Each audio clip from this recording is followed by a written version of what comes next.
Well, I'm hitting play. All right, Poppy.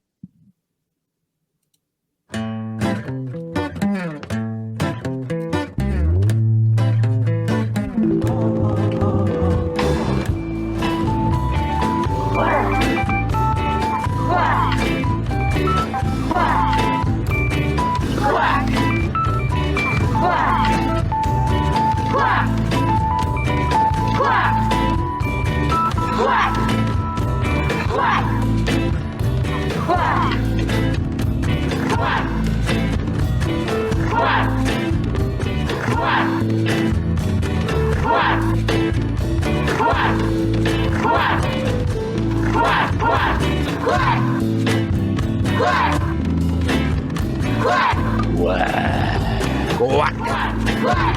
Quack. Quack. UACK. 12 and oh! I am your host, Adam Jamail. And oh my God, do we really mean it? It's 12-0. I'm Aaron C. Schroeder. I know. Aaron, is this the Schroeder. season? Aaron C. Schroeder. Brother. And this is the Quack podcast, the most official, unofficial podcast, Oregon Ducks podcast on the web for the Sphere. Aaron, this seems like it could actually be the legend, the season the legend foretold of. 12 and 0. I don't put it past us. I have complete faith it's probably going to happen exactly the way we want it to. I don't want to talk about it too much, though, because you don't want to put too much pressure on the boys. Right now, they just need to keep cool, calm, collected. As Lanning said, after the world's most boring game I've ever watched in my entire life, there were some missed tackles. Yes. And they got to work on that. Sure. Outside of that, there was that pick that was just kind of out of nowhere, like, oh, Dylan Gabriel misread that one. Didn't end up mattering, but and honestly, against if that happened against Ohio State, game over. Possibly, yeah. So yeah, that's also something that should be looked at, because especially against a team like Purdue, who showed themselves to be not an opponent, shouldn't be throwing picks. Aaron, I love that you got this mentality, because so does Lanning. You know what he said in the press conference when they were like, yeah, so it's like you're number one, like you're number one in the nation. How does that feel? He's literally just said, who cares? Yeah. Doesn't give a shit. He also is no longer, like, this week. I think it's just for this week. Maybe it's just for the earlier part of this week too. He literally said, like, he's not letting press in. I think it's just to be like, guys, as the great Nick Saban said, that shit is rat poison. Like, getting the number one ranking is only gonna hurt you. It makes you, it in no way helps out your ability to go 12 and 0. Right. What is the phrase? It's yours to lose. Yeah. Exactly. That's especially coming against Illinois. Like, Illinois is a top 25 team. Yeah, they're flawed. Yeah, they're coming to Eugene. But, like, if you think your shit don't stink, and then you got this plucky team being like, this is our Super Bowl. Like, it, hey, like, yeah. While we're sitting on Illinois, just for this hot second, because here's bottom line for me, this game, I don't have to talk about it at all. I'm sure Hythloday will have some insights that will be interesting and good to have. Yes. But otherwise, why in the world are we reviewing every touchdown that we make? Why are we not calling touchdowns that we make? I know. So I don't want to talk about it. But 3 in a row. will you hip me to something? Yeah. I can't tell when TikTok is feeding me old footage versus new footage, because Big Ten is brand new to me, and also kind of so is college football. Yeah. Even though this podcast has been going on since 2017. Sure, but I had a sole focus, which is the Oregon Ducks. Just like Lanning, I have a sole focus. It's true. The Oregon Ducks. It's true.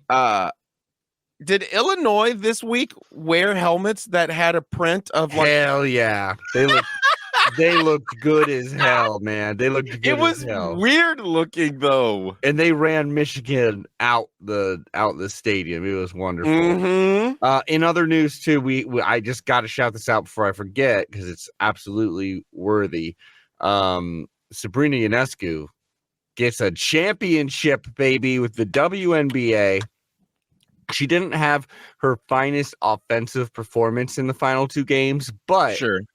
she hit a clutch game-winning three-pointer in game 3. This is a best of 5 series. Went to 5. Hey, they freaking won. First win in franchise history for the Liberty. Also, Niara Sabli is also on that team, which is very cool to see. And she had a really big game in game 5, too. So it's very cool to see both those Ducks get a championship. And hell yeah, man. It was wonderful. As far as this game, I mean, one thing that we have to celebrate, 35-0, dude. How often since this podcast has begun, I have been praying for a blanking. You predicted. Well, let's be honest. Couple weeks ago, yeah. And you know what? Mm-hmm. As far as I was I'm early. concerned, you were talking about this game because people are still like, well, Nostradamus said blah, blah, blah. And it's like, yeah. So Nostradamus can be right today from 1,000 years ago, but Adam can't be right today from 2 weeks ago? No, I don't think so, sir. So you called this one. You called it. I'm like one of those fortune tellers that's like, yeah, I'm or whatever, like medium. So I'm like, I'm reading. Is it an A, a B? Is it a C name, a D name, maybe an E, an F? Yeah. It's still a little foggy. Is it E, F? Is it E, F? Oh, maybe start LMNO. Z. Yeah, LMNO. I mean, it is really hard to do this because even if it is an absolute butt kicking, which this was, clearly, it was a wonderful butt kicking. I couldn't have loved it anymore. The thing is, eventually you got your backups in there on defense. And the other team typically will keep in their starters later than you're keeping your starters in because they're like, well, if we're doing this bad, yeah, they're like, it'll be good for morale for us to get a touchdown and for us to do it with our starting offense because it's like clearly they need practice. They haven't scored a touchdown this whole game. And, it seemed like it played out that way very much. There's drives where they got in late, but it's like whether it was a missed field goal or just stalling out, like we stopped them every time. Our defense is freaking legit. And you have to have a legit defense to keep almost any team, unless you're truly just like different class, like the Thunderbirds, like to keep it 0, I think is as impressive as it gets, especially on the road. This team sucks. Yes, they've only won 1 game, but we were also like, I feel like we had some third stringers out there. I mean, eventually we did. Well, like Terrence Ferguson, he's still injured, but then Kenyon Sadiq, who's technically like second tight end, he's out there playing like tight end number 1. I think everyone's very excited. The running back that we pulled in too. Who was that? Jay Harris, maybe the little guy you're talking about, or maybe Lamar, or obviously Whittington saw a lot of carries. We pulled in someone at the end that was. I want to say Jaden Lamar. Yards. Probably Jaden Lamar, who is I think really, that's it. Jay Harris got 7 carries. Jaden Lamar only got 3, but somewhat memorable. Noah Whittington, 9 carries for 42 yards. Not exactly, want a little bit more, but had that really good catch. You might know the answer to this. Hithladay will definitely know it. So if we need to save it, we can bag this. But at the end of the game, when Lanning said we missed some tackles, which we is he talking about the starters or is he talking about like the backups? And he's just trying to keep this like civilized because it was a boring game in which we whipped ass. And he was talking about starters. And it's like you gotta find something, especially when you're a number 1 team. The best coaches do this. Kirby Smart will be like, Like literally, they can be like, we just won the national championship. We're beating everybody by 70 points, and there's only one game left in the season, and you're the number one team, and he'll be like, nobody believes in us. Everyone's doubting us. Like he just completely lies. Nick Saban has something like that too. Like that's why you just push down. You instead of being like we're the best, nobody can stop us. You go, You're we terrible. still have room for growth. So Which if you is think true. we're good at number one now, just wait until we fix the stuff I'm seeing. Well, and I'll tell you the reason, especially why we're number one, is because Texas, who was number one, took on number 5 Georgia. Georgia lost to Alabama, who Alabama's kind of fallen off a cliff because they've lost 2 games now. Yeah, I was about to say something. Yeah. The water seems weird in Bama right now. What is going on with Georgia that they're 5? Just not that long ago, they were champs. Well, now I forget exactly where they are, but they are very much like people were even saying like they're looking like the second, maybe straight up still the best team. Like I would be afraid to play Georgia still. I like our chances, but I'm still afraid even if they have a loss. Because they went out and they spanked Texas. I mean, really, it was a little different because they beat Texas. Like they scored a quick, I forget, 21 points or something like that. But they also threw freaking 3 picks. But their defense was just dominant, and they did enough. We're one. Yeah, we're number 1. I could pull up the actual AP poll. I think Horns are still top 5 AP poll, top 25. Some breaking news that happened. What did that shakeup do to Ohio State's ranking? Where are they now? Here you go, buddy. I'll read it right now. We've got number 1 Oregon, which is again insane. Hasn't happened since 2012.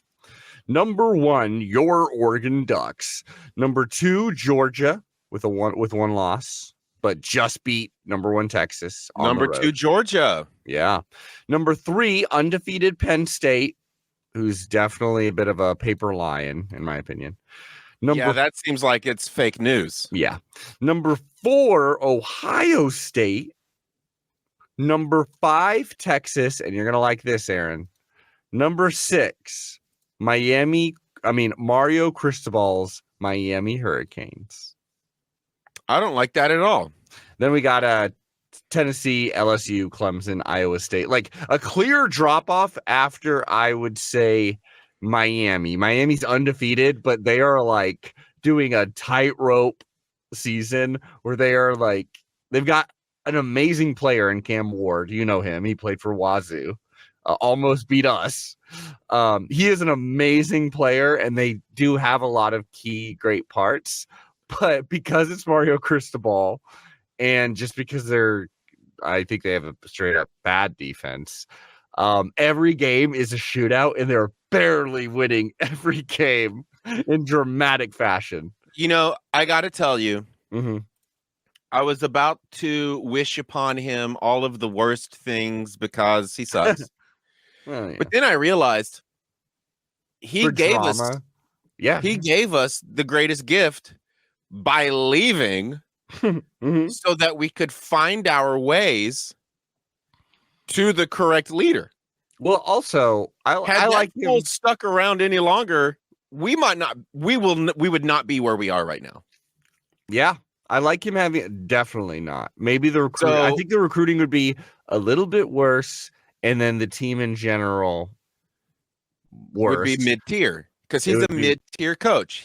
That's why he left for a smaller area because he can't handle the pressure cooker we got. Yeah. I'll tell you we brought in Chef Maestro Lanning. Yep. And he's like, I've been dealing with rice cookers my whole life. Check this out. Blah. Yeah. I like Cristobal having a good season for a couple reasons. One of the reasons is because I do like Miami, the football team. I like that he's from there. I like that. Second reason, the storyline. If we just play them in the playoffs and just smoke them, that would be satisfying. Especially if they're undefeated at that time, and then we just blow the doors off them. The third reason, coach under. Before we had him again, remind me where he came from. So he did Florida International was his first ever coaching He career. did go to. Was he Georgia though? He was Alabama's offensive coordinator / O-line. I believe he's offensive. I could be misremembering that. I think he's like co-offensive coordinator or something like that. I would love for whoever we play in the national championship for it to be for the head coach to be whoever he coached under. So Nick that way Saban, he who's can whoop retired. their ass. Nick Saban retired, so that's not going to happen. Hey! He knew. Nick Saban knew what was going on. Yeah. You know what? I'm out of here before this gets embarrassing for me. This is what I'm saying too about what feels like the season of legend is because there's a mix-up. Like usually Alabama, Georgia. I mean, Georgia's still very good, still very much in the running, but like they do have a loss. They did look. It took them a little while to warm up. Like they didn't look very good this season. Alabama already has 2 losses and looks pretty freaking flawed. We beat Ohio State. That doesn't happen very often. That's another reason why I love Cristobal. He gave us a Rose Bowl and a win over Ohio State, our first ever win over Ohio State. So I can never fully, I'll always appreciate him for that. Yeah, no, I've decided he's a gift. He's a gift. Yeah. He's a treasure, and I adore him, and I thank him for leaving. And whenever he makes a terrible decision, like in coaching decision, I'm always like, yep, glad that's not us. He was a terrible coach for us. I'm glad he left. It was an abusive relationship, and we're so much happier with our new husband. Yeah, exactly. We're always until we get a new husband. Yeah. I mean, couldn't be better, my man. Things are feeling good right now. Against Purdue, first of all, those are some passionate fans. They're showing up for a 1-win team. They had the big drum. I don't know if you saw that, the world's largest drum. I mean, kudos to Purdue. They did show up. And in the fourth quarter, yes, they weren't really watching the game per se, but they were still having a good time sharing stuff on their phones. Mm-hmm. Because I saw a clip, 4 young men laughing it up, being jovial, wearing all their gear. Yep. They were looking there. At their phone. They were there at least. Well, it kind of helped that. Well, this is the thing too. Illinois, I want to say at home. I'm kind of forgetting. But Purdue versus Purdue played Illinois pretty recently, and it went into overtime. It was a crazy game. This same Purdue team completely rallied back under a backup quarterback, the quarterback we played, and they barely lost on like a failed 2-point conversion, you know. However, like I feel like that helped us a little bit for a couple of reasons. It gave us a lot of really valuable film on Illinois, who were about to play, but also it kind of got the bad energy out, you know, like the upset energy that Purdue is famous for having. They kind of used that up last week. Like there was none to be had in this game. This was a completely dominating win by the Ducks with our signature mistakes kind of peppered through to make it like some good game tape. I really think about that interception, a few missed tackles, even though, again, it doesn't like when it really came down to it, they scored 0 points. So it didn't matter whatsoever. Right. Even against our backups, they didn't score. So, and that game wasn't at Illinois. So I don't know. I don't want to sleep sleep on Illinois. However, that's who's coming up. Yeah, that's next game. I mean, 0 concerns, honestly. What's their record? They've only lost 1 game. It's 1 more than we. That's 1 more than we. That is very true. They're usually not a very good team, and this is kind of like a legendary season for them on almost already. Brett Bielema, who used to coach at like Arkansas and stuff, he coaches there. They're a defense-driven team with a gutsy quarterback who has a little more guts than like talent per se, I would say. Sure. Well, we're going to eat that up. We're going to eat that up. Like a lot of times for them to, they just beat Michigan, which maybe means nothing. And they beat them out by like grinding it out, like a 21-7, like score enough points, you know. And it really does seem like all their offense is like their quarterback it is a Herculean effort for him to get the first down, but they put enough of those together and score enough points to beat you. Like, it's definitely one of those. Yeah, here's the game plan going into this game, boys. Mm-hmm. I'm the coach. Let's hear it. You want to get that. What's the quarterback's name? Altmaier. Right. You want to get Altmaier into a state of hero ball. Exactly. You want him making every play be his biggest, because his lack of talent will lead to mistakes. I do think the reason why I feel confident with it is it's an Autzen Stadium, and this we're about to get loud. Like, against Ohio State, obviously that's a huge game against a huge opponent, and like that's an especially loud, crazy atmosphere. However, this is still, now we're the number 1 Ducks. That's gonna bring now we have to hold it, which means we need the whole crew to be probably twice as loud as the Ohio State game for every game going forward. We have and it helps out that, like, so it's the number 1 Oregon Ducks. That's going to get people super stoked. Not only that, it's against a top 25 team. Like, Illinois is, they definitely deserve to be there. It's very possible. I'd have to really look at their schedule, which I got right here. I mean, I think they're going to end up a top 25 team, because up next is like Minnesota at home for Illinois, Michigan State, then Rutgers, then Northwestern. They should go at least 2 of 4 for that. And it's also like losing to us isn't really going to upset their ranking, right? Because, Boise State, that is like the best thing on their resume, is that they almost beat us at home. Like, truly, their running back, who we had trouble with, sure, he absolutely like, he's on a Heisman campaign. He's likely gonna win, or is up there for, like, I think right now it's truly Travis Hunter, the 2-way player for Colorado, who is amazing, Ashton Junty, who's that running back and is one of the best running backs I've ever seen in my life in college, and is looking to break some records. And then, I don't know, maybe Dylan Gabriel. I don't think so. I don't want to say he's not the greatest in the whole world, but I'll tell you this many interceptions and then get to be the Heisman winner. That's kind of how, in my opinion, I would feel like I want Oregon to win another Heisman. Sure, that sounds fun. Dylan Gabriel's a really nice guy. That'd be cool.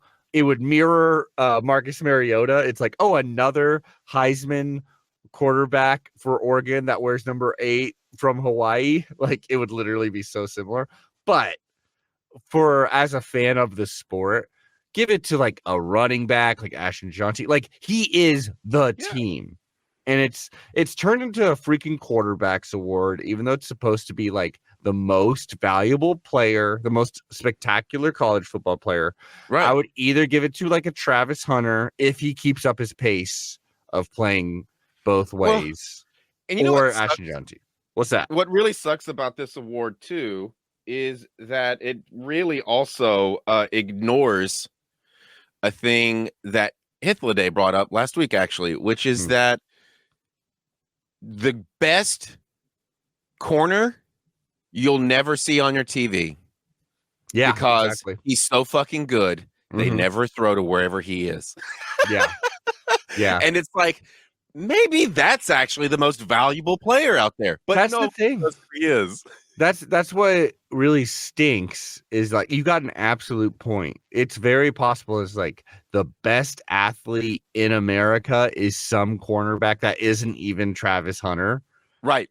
But it's like he'll never get the MVP because of the position he's playing. Or it could be like, no, it's actually this center. It could be a center. Yeah. That's if you replace the center, if we replaced our center, knock on wood, if we had to do that right now, well, we know how it looked against Idaho. You know what I mean? Right. Nothing against Charlie Picard, but like, or Pickard, I believe. I mean, Oh yeah. It is a bullshit award. Like most Anyway. awards, honestly. Though, why did we get to the Heisman? Why were we there? Just because Ash and Jaunty is where I really went, where it's like Boise State, like a loss. You were saying how a loss to Oregon really ain't that bad, and like that's their badge of honor right now. Is like they're probably going to make the playoffs because it's like, yeah, we're the only team outside of a power conference that with only one loss. Who the one loss is to a top 5 team, maybe the top team by then. I mean, knock on wood. Again. Dang. I don't want to I'm jinxing the hell out of us, but I feel like I'm now just a devout believer. This is it. This is the season. This is the final Quack 12. Here's what you just got me hyped about. What's that? Because this is my whole new thing. Whole new world. We've been Boise State number 17, by the way, right now. But continue. Okay. Since we've been doing the show, which means since I've been even cognizant of college football, we as a team have been kind of stuck in this odd purgatory place. Hell, or purgatory, yes. Right? Where we're like, it's not the fucking worst. It's not like this is like a terrible job to have, but also like, well, it's another 8 and fucking whatever season. Yeah. Cool. Like the best we can get to is like 7 wins would be like wonderful. And so what is nice about being number 1, all of those teams that are stuck in that purgatory, as long as they keep kicking, as long as they can start kicking ass, their loss to us only helps them. We literally get to be the ship that raises all boats, or whatever the phrase is. I get you. Well, like, it's a pretty exciting time to be number 1. We should be thankful. We should have gratitude, and we should keep kicking teams' asses. So that way, when they win their next games, it looks great for them. Exactly. We're helping you. We are the colonizers. Like whooping them. I'll tell you this too. It's like there's also some chaos in like the Big Ten. I mean, in each conference, there's staples of like these are the team every year. It's probably going to be them. They're going to win it all. For the Big Ten, some of that is true. Like obviously, Oregon leading the Big Ten is something that would actually sound like gibberish like 5 years ago. Because we were in this conference, we're literally a West Coast team. Doesn't make any sense. But so that's chaotic. The fact that Ohio State is now like, well, if you lose another game, you're probably out of the Big Ten championship game. That's huge. Insane. Because we've got Indiana 0 losses, Penn State 0 losses. I think, both of those teams. That's insane. Yeah, Indiana, both those teams play Ohio State too. So like, but I mean, Ohio State is damn good, formidable. Absolutely. But if they are either 11, of them, they're an 11-win team for sure. If either of them can upset them, which it'll be one of those teams most likely, then that really sets up for. I mean, Ohio State would be most likely out of the race, and that would be awesome for us. Not only that, but like stuff like the ACC usually, like, I mean, Florida State was like the champion there. Clemson still looks good, but Florida State fell off a freaking cliff. They're terrible, absolutely god awful. The Big 12 is like BYU, another new member, could be the best team there. It's like BYU or Iowa State, or like everything's in chaos, and that seems like the best place or the best time for Oregon to try to make a real run at it is when all these underdog programs are starting to pop up. You know, my actual only fear right now, and something that I realize is it's a knock on wood type of situation, is that I am so keen to make sure our offensive line and defensive lines Oh yeah. stay healthy, Yeah. I'll and tell you so that this. we Yeah. somehow figure out a way to not only play safe, but to also remain aggressive. Yeah. You know, the it's like a perfect wishing well. You have to throw a silver dollar into a wishing well to keep that one. Yeah. I agree with But you, like man. that's where I'm at. I'm just like, okay, guys, all we got to do is just stay safe, This is but the tightrope. stay aggressive. This is the tightrope. This is the It tightrope. is. Uh This is the scariest moment. And so the offensive line, we're as healthy as ever. Matthew Bedford is always still listed as kind of like a questionable, but he hasn't played at all this season. He was the person that we were like really hoping, like maybe if he when early in the season, the first like 3 weeks when the O line was having some some tough Sure. times, we would be like maybe he'll be the person that comes in and fixes everything. It turns out we just needed to rearrange it a little bit. And it was more like a Nishat Strother was the key component. So Bedford hasn't really played all season. It'll be nice when he can come back. Jordan Birch of the D line, he missed this last game. Yeah. It's hard to read through the coach speak for Dan Lanning. He's definitely one of those coaches that's like, yep, week to week, when it's like, and maybe it'll be like 6 weeks, and you're like, okay. Dan Lanning is that dude that you want to have as a friend, because this motherfucker will keep every secret you've ever had so safe. Absolutely. He knows everything about everyone, and he'll smile while he's lying. He just smiles because he knows.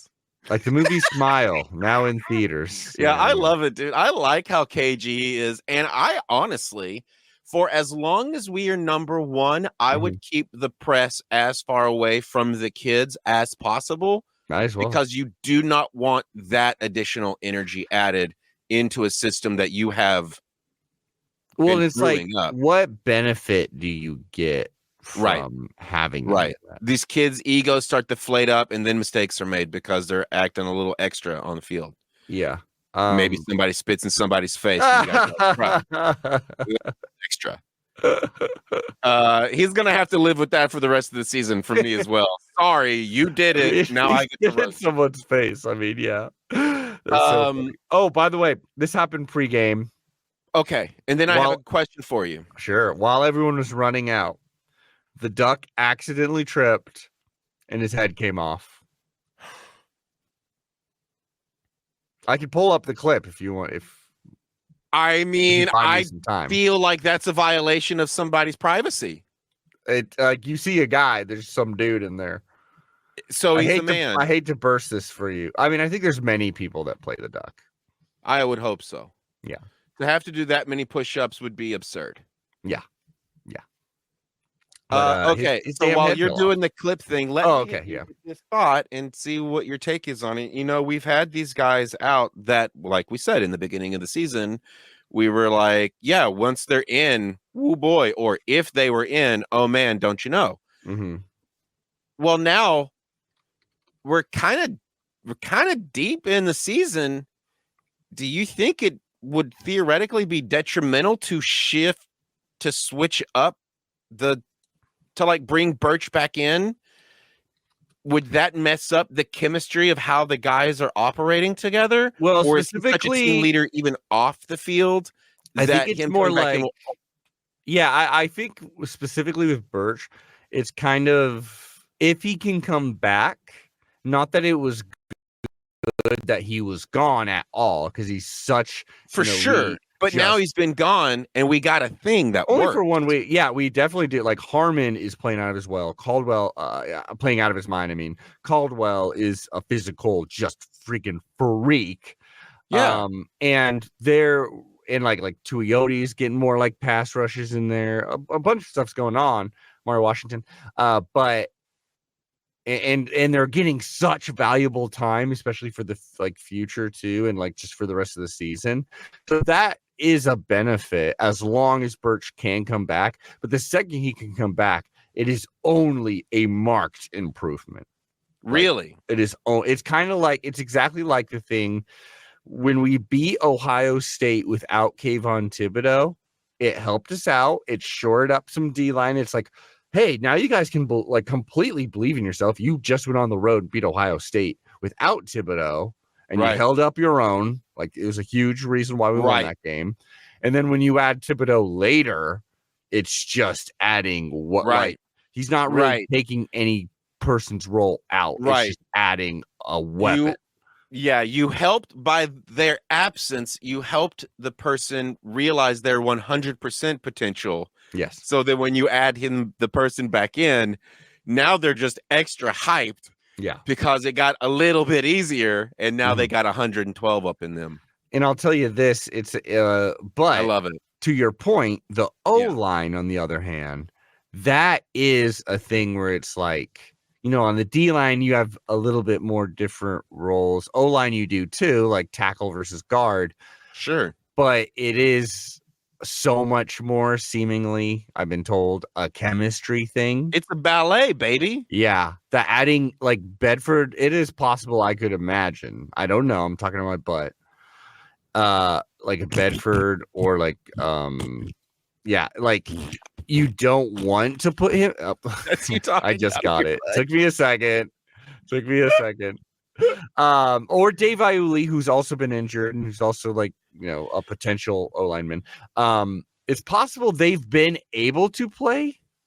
Maybe, like, if we absolutely had, if it was like catastrophic injuries, that they could play. But it's just right now, it's like the benefit is run with 5 guys all season, so that hopefully when we get, like, there's very little spelling for this O-line. But for D-line, so interesting. It's as if, like, once they're in the play, they start realizing things like, oh, if we rest our butts against each other, we can actually hold 3 guys. But we have to learn how to hold our butts against each other. It's the timing too, dude, because it's like, if you got like a pulling guard, if the guard is like pretending like they're about to block, but instead moving to try to get to the outside of the, like, there's so much chemistry that, like, perfect timing, precision, all getting off the line at the same time. There's so much of that.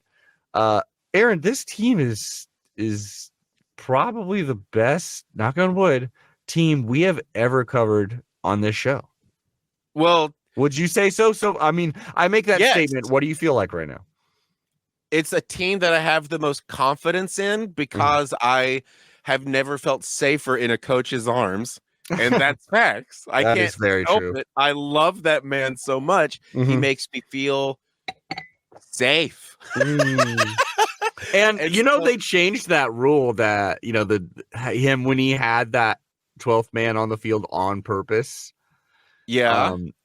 By the Purdue game, the NCAA, which is famous, in a week, he exploited something and they changed the rule. A week. And like, the NCAA is famous for like being slower than molasses. This shows you exactly who is not favored by the fucking brass. I'm not. It's brother. Like, it's a Han Solo badass level move to break a rule, and then from them to change it and be like, okay, I don't need that rule anymore. Sure, whatever. I just fucking won the game. What do I care? I would not be surprised if the toppest most shareholders of the NCAA piped in and said, as a little bit of extra punishment, tell the refs to question every touchdown because I want Oregon to play as slow as possible because they're rude. They exploited our game. I will say Hitlerday hates this kind of talk, but Hitlerday being a little late on the show. We'll see if he shows up to this first half. That's fine. That's fine. We don't need him. Yeah, we don't need him. Everyone knows we're the real masterminds of Oregon football. But one thing, because like Hitlerday, as we're about to dive into deep state conspiracy theory. Exactly. Now this is some Quack 12 shit. So there is this. Hitlerday absolutely hates whenever we're interviewing someone. Sure. if they start bashing the refs of like, well, they're talking about this. Well, this year the refs have been really bad. He just doesn't like it because it feels like he cheapened it. So a lot of times he'll ask me to even It's too esoteric. There's no numbers. There's no data. Exactly. And so he'll be like, yeah, He's a computer. If I've ever met an NPC in my life. No joke. I'm just kidding. I'll tell him I'll apologize when it comes. You better. You also better apologize, Aaron, because very recently you sent me a text that said like, oh, and what was it? It was like, and is Hitler Day? Talk about this. We're talking about. Look, this. You said is Hitler Day showing up? You're about to paint me as a terrible human. You said is Hitler Day showing up, and I said Hitler Day ? And he said, I swear to God that was an accident. Voice to text. You've already changed history because I have receipts right here. Here it is. No, you don't. But for the record, to the listener, you think he's Hitler? I am that iPhone user that uses talk to text. Mm-hmm. And so I just have my phone off to the side, and I will oftentimes just use my watch to send a text because I just talk into it. Like a dork. So the talk to text corrected Hitler Day because obviously AI is not quite hip on Greek mythology, I guess. But it should be because it's a whole anyway. Yeah. So it changed his name Hitler Day to Hitler Day. Yes. Hitler Day. Because you usually refer to him as Hitler Day in our text. And immediately upon sending that text, A, did I see that it made the mistake? Yeah. Yes. Yeah. B, was the phone handy enough to correct it? No, because I was on the watch. Mm-hmm. So I immediately said that was a talk to text typo. That should be Hitler Day. And then you came in and asked me if that was for real. And I was like, yes. It's true. It's true. You think he's Hitler. But like I was saying, he hates real quick though, to my defense. Yes. It's obviously the way I talk, because when I was relaying this story to Uli, she, before I even got to the punchline and it changed his name too, she immediately just goes Hitler Day. And I go, yeah. And she goes, yeah, because that's what it sounds like when you say it. Whoa. Whoa. So it is just a man, what Hitler Day. I can't help it, the computers can't hear me. Hitler Day is a bad day, my man. It's 420, isn't it? But anyway, no, look, every ref on that field, this is their second job. Okay. That's true. So their first job is being a blind dumbass. We don't know what kind of actual work week these fools had. So maybe they're just under some kind of other stress that is affecting their ability to be great. Yeah. Like, it's like, oh, how do I sling this burger faster? I can make that joke because I sling burgers for a living. Yeah.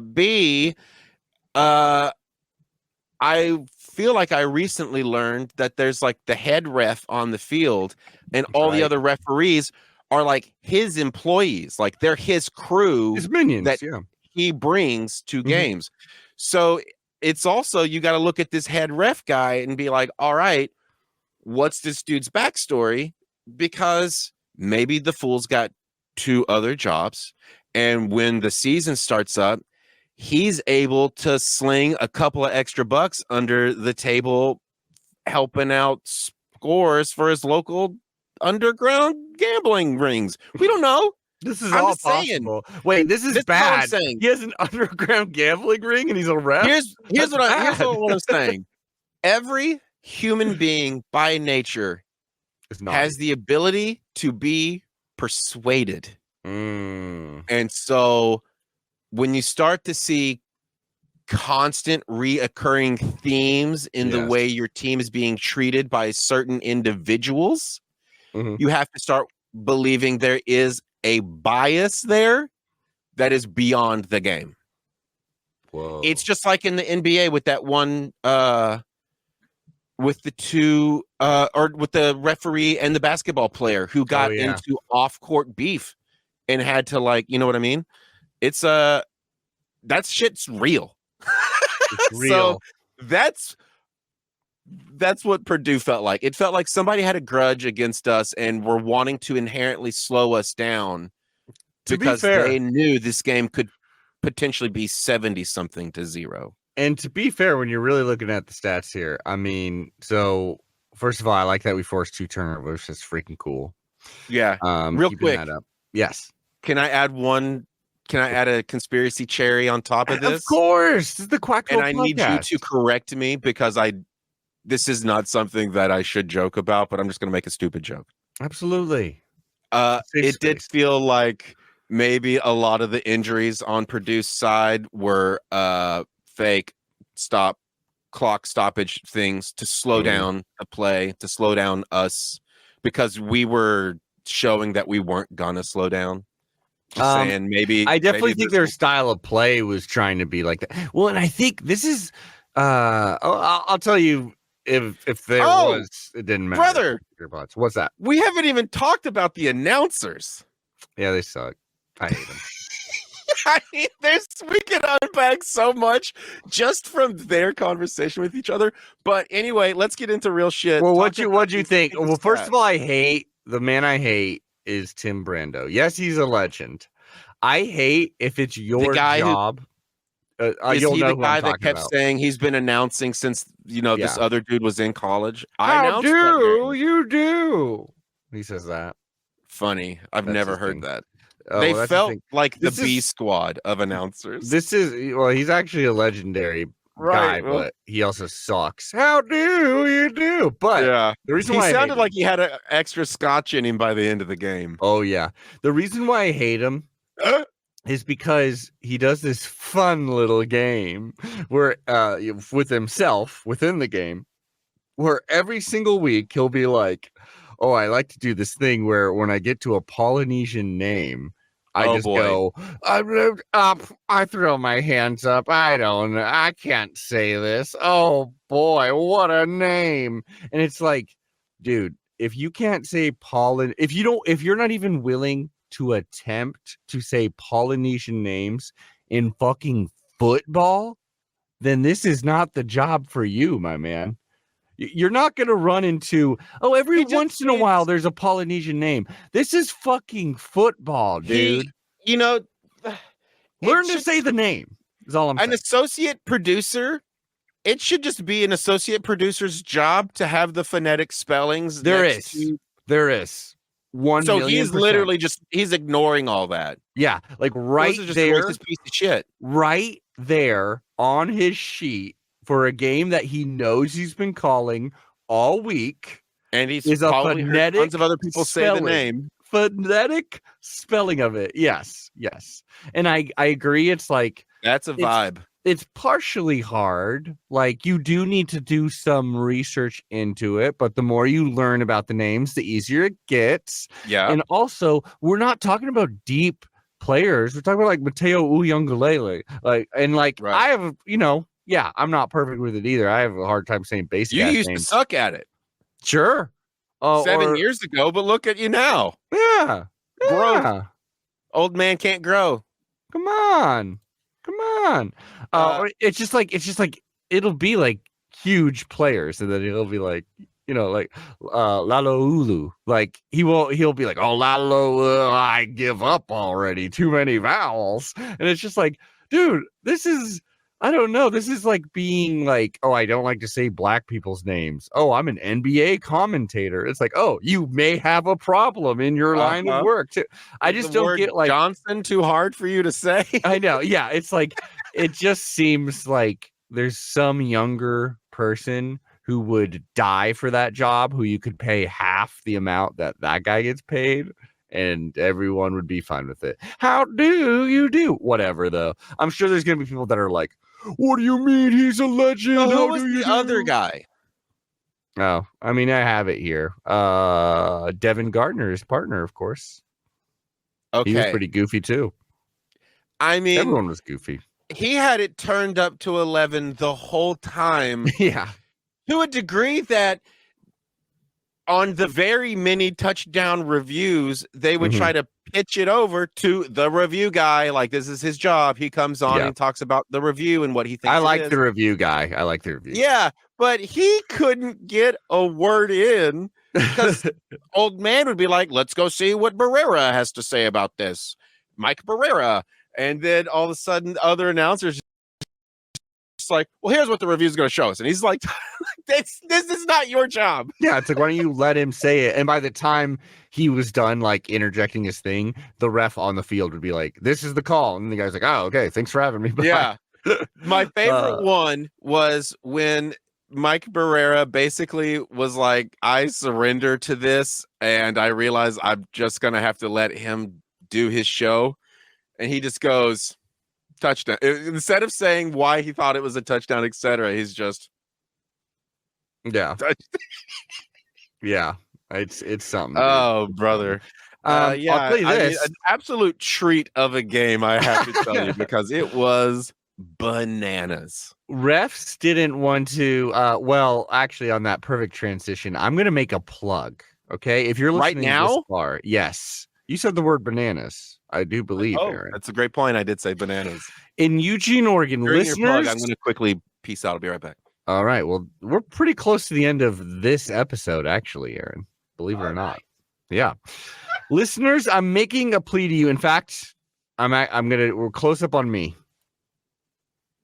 Listeners, if you live in Eugene, Oregon, okay, starting on the 25th of this, our most holy month, October, it used to be called the Bijou Theater. It is now called the Art House Theater. It is right next to the University of Oregon, or pretty close to Max's Tavern. We all know that. It's a wonderful little theater. It used to be a church. Now it has a couple screens.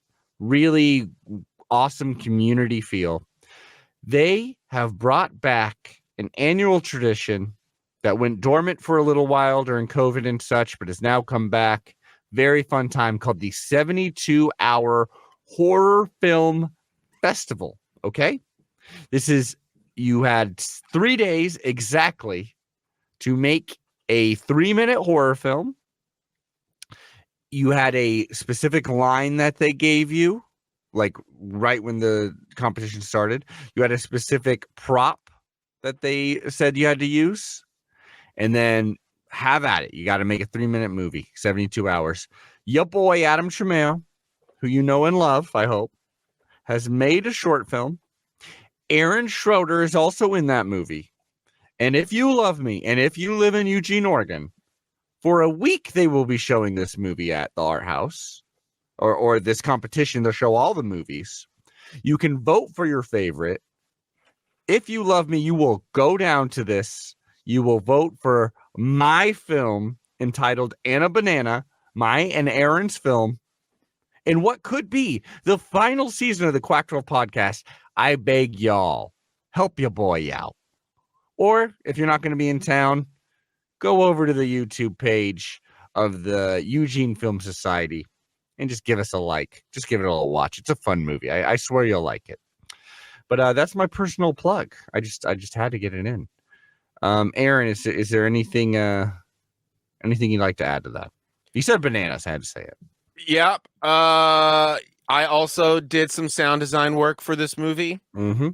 And music, some wonderful director music. to do a cameo, and I pretty much knocked it out of the park. And really if you did. want to see what real acting is all about, you'll want to check out this 3 minutes of glory. Genuinely very, very solid. Yeah. Well, let's get into the bottom 11 already. Yeah, you know what? 1 second. Sorry, grab breakfast while waiting, then got caught in something. You know, I think Hithliday will be joining. I was going to pull the plug on this bad boy, but Hithliday will be joining us any minute. We haven't done the bottom 11. We haven't done the pick'ems. If Hithliday wants to join, great. More the merrier. If he's not here, I'm still making my picks, damn it. That's true. And I need you to guide me through them. Well, let's if he wants to proactively hinder himself from getting more points, that's his problem. That's not mine. I can't help it. He wasn't here. It's true. I'm here to win, damn it. I'll say this. You had a pretty interesting the faster we week. get through this, the better odds. Oh, God damn it. Oh, no. You were trying so hard. Aaron was really well, first of all, Hith the Day of Addicted to Quack has joined. How's it going, Hith? Speed this thing up. Hey. Yeah. Aaron was trying to really game the system. He said that if we just get to the bottom 11, then technically each one of your picks would have been just not available, and that would have been a you would have sweet opportunity. So first of all, what up, Hith? Hey everybody. Sorry, I'm late. I got had a minor kitchen catastrophe that my sink kind of exploded. It was oh my God. All your favorite stuff where me and Adam deep dive referee conspiracy theories. Conspiracy theories. We talked about Oregon's #1, the horrifying pressure that brings. We got our shutout, which is absolutely great, sprinkled in with enough mistakes for us to learn from, which has kind of just been the season so far. It's been really nice. Seems like this is like enough chaos throughout the college football landscape that could be the perfect season for Oregon to maybe actually get that natty. Hith, we want to hop into this bottom 11 sitch really quick, but we would like to get any brief thoughts on this Oregon Purdue game. It was pretty fun. Well, there's a few things to talk about in it that sort of stood out. Let's see. The most interesting thing from a film reviewer's, this schematic stuff was that the coach in charge, Ryan Walters, is most known for an interesting scheme that he installed at Illinois when he was hired there Brett Bielema. That interestingly, even though he was hired away to become Purdue's head coach in 2023, and of course he's been running it at Purdue in 2023 and in 2024, Illinois basically kept it and has been running basically that scheme with some modifications. They've been sort of straying from it more and more as time has gone on, but it's you were talking about this last week, right? Yeah. But like it's relevant because he can win because he knows how it works. Yeah, and the relevant part is that the most recent game that Purdue played before playing Oregon was against Illinois, and B, Illinois is Oregon's upcoming opponent. Perfect. And C, watching Purdue for all this time, in Illinois for all this time, I'm like pretty, steeped up in this scheme. And the thing about it is, and getting into too much detail, it's basically man coverage all the time, which is, it's kind of a high risk, high reward thing. And also if you know it's going to be man and that particular version of man with like 3 cornerbacks all the time, and in particular at Purdue, where their best cornerback is Kindred Breedlove, who we actually most recently saw at Colorado, where Colorado wasn't really using him, but I kind of liked him.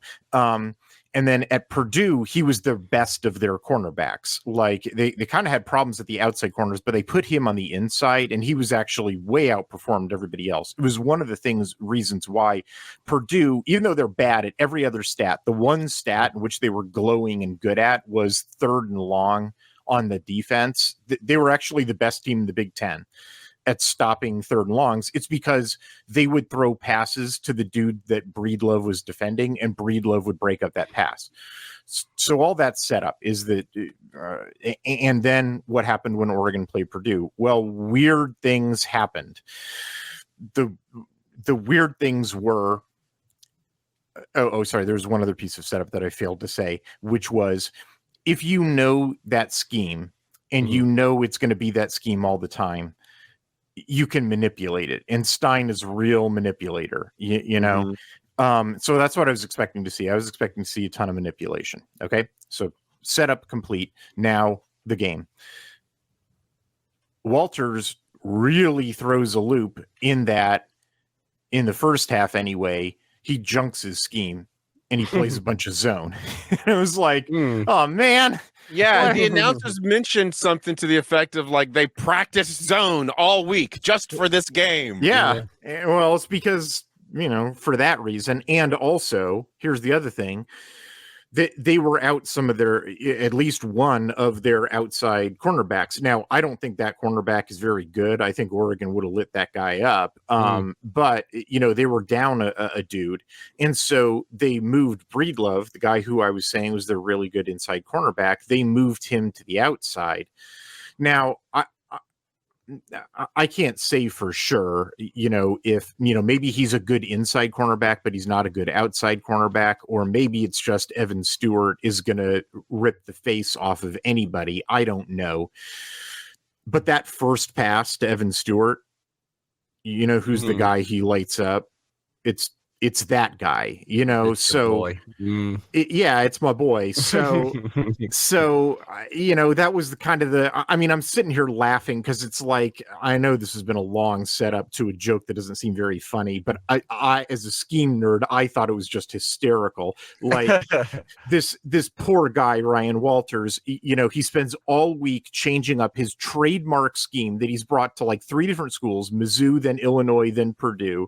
He changes it up, like, sacrifices the baby to fight Oregon. He's got the one good cornerback that he puts on, Oregon's 5-star receiver. He's like, all right, man, this is what I got to do. And then what does Oregon do? He throws a 70-yard bomb on the first play. I mean, this guy's just got to be like throwing the clipboard. Like, you've got to be kidding me, dude. Like, it feels like that movie Troy in the beginning. They both send out the 2 champions, and then Brad Pitt like takes out the champion in like one quick move. It's like, oh, okay, so we're just screwed. But like, is there no one else? Yeah. And we got that goose egg. That's like the biggest thing for me, man. Yeah. The sort of the middle part of the game, it was like there's garbage. Like Oregon gets the ball back with like because they force a 3-and-out out of Purdue. At that point, there's a minute 44 on the clock. You should start garbage time because it's dumb. Like, Oregon does they have a couple of plays. They wind up throwing a pick. Like, I don't really think it's on Gabriel. I think the ball just sort of goes through Justice Lowe's hands. And that's true. That's true. But anyway, regardless, it's because they have to run a hurry up drive. They're sort of pressing, and then Purdue turns the ball over. It's because they're pressing. And then they take, with like 6 seconds left, they take a sack, and Oregon fans are like, "Oh my God, what's going on?" And it's like, Whittington, missed a block. And I'm like, dude, what? Like, it's all garbage time. Man. I have criticism for 2 play calls that Will Stein makes. In the first half, he elects to. I might have the order on this reversed. I'm sorry, I forget which one happens first, which one happens second, but on one of them, it's a 3rd and 3 play in which he calls a play, which is a passing play, which would have worked against Purdue's man coverage structure. But by that point in the game, it was clear that they weren't running that structure, and it doesn't work. It doesn't work against the zone structure that they had switched to. And it was like, Will, what are you doing? That they had switched up their structure by now, and you knew that by pre-snap leverage. Like, don't run that play, just run the flipping ball, Will. Like, what have I been screaming about, for 6 weeks? It's short yardage, run the ball, Will. So that's pretty much the only time they ever punt, I think, is on that one. And then there's another one where they don't get a score, which is, it's like 4th and 2. This is the one where they throw that check down pass to Whittington. Oh my God, this was so stupid. It's like 2nd and 8. Tell us how you really feel. This was 2nd and 8 to the ref conspiracy. I'll talk. So 2nd and 8, they call a phantom illegal formation. There is no 5th man behind the line of scrimmage. The only thing it could possibly on is one of the offensive tackles is like an inch too far back. If they call that one, I mean, I went through and looked, at every play or because I have to chart every play. If they called on that one, they should have called on every snap on both sides. Like every lineman is that far back. It's just like you've got like, okay, so Oregon's in long yardage for second and third down. So anyway, they throw a check down to Whittington on that one. He gets them to 4th and 2.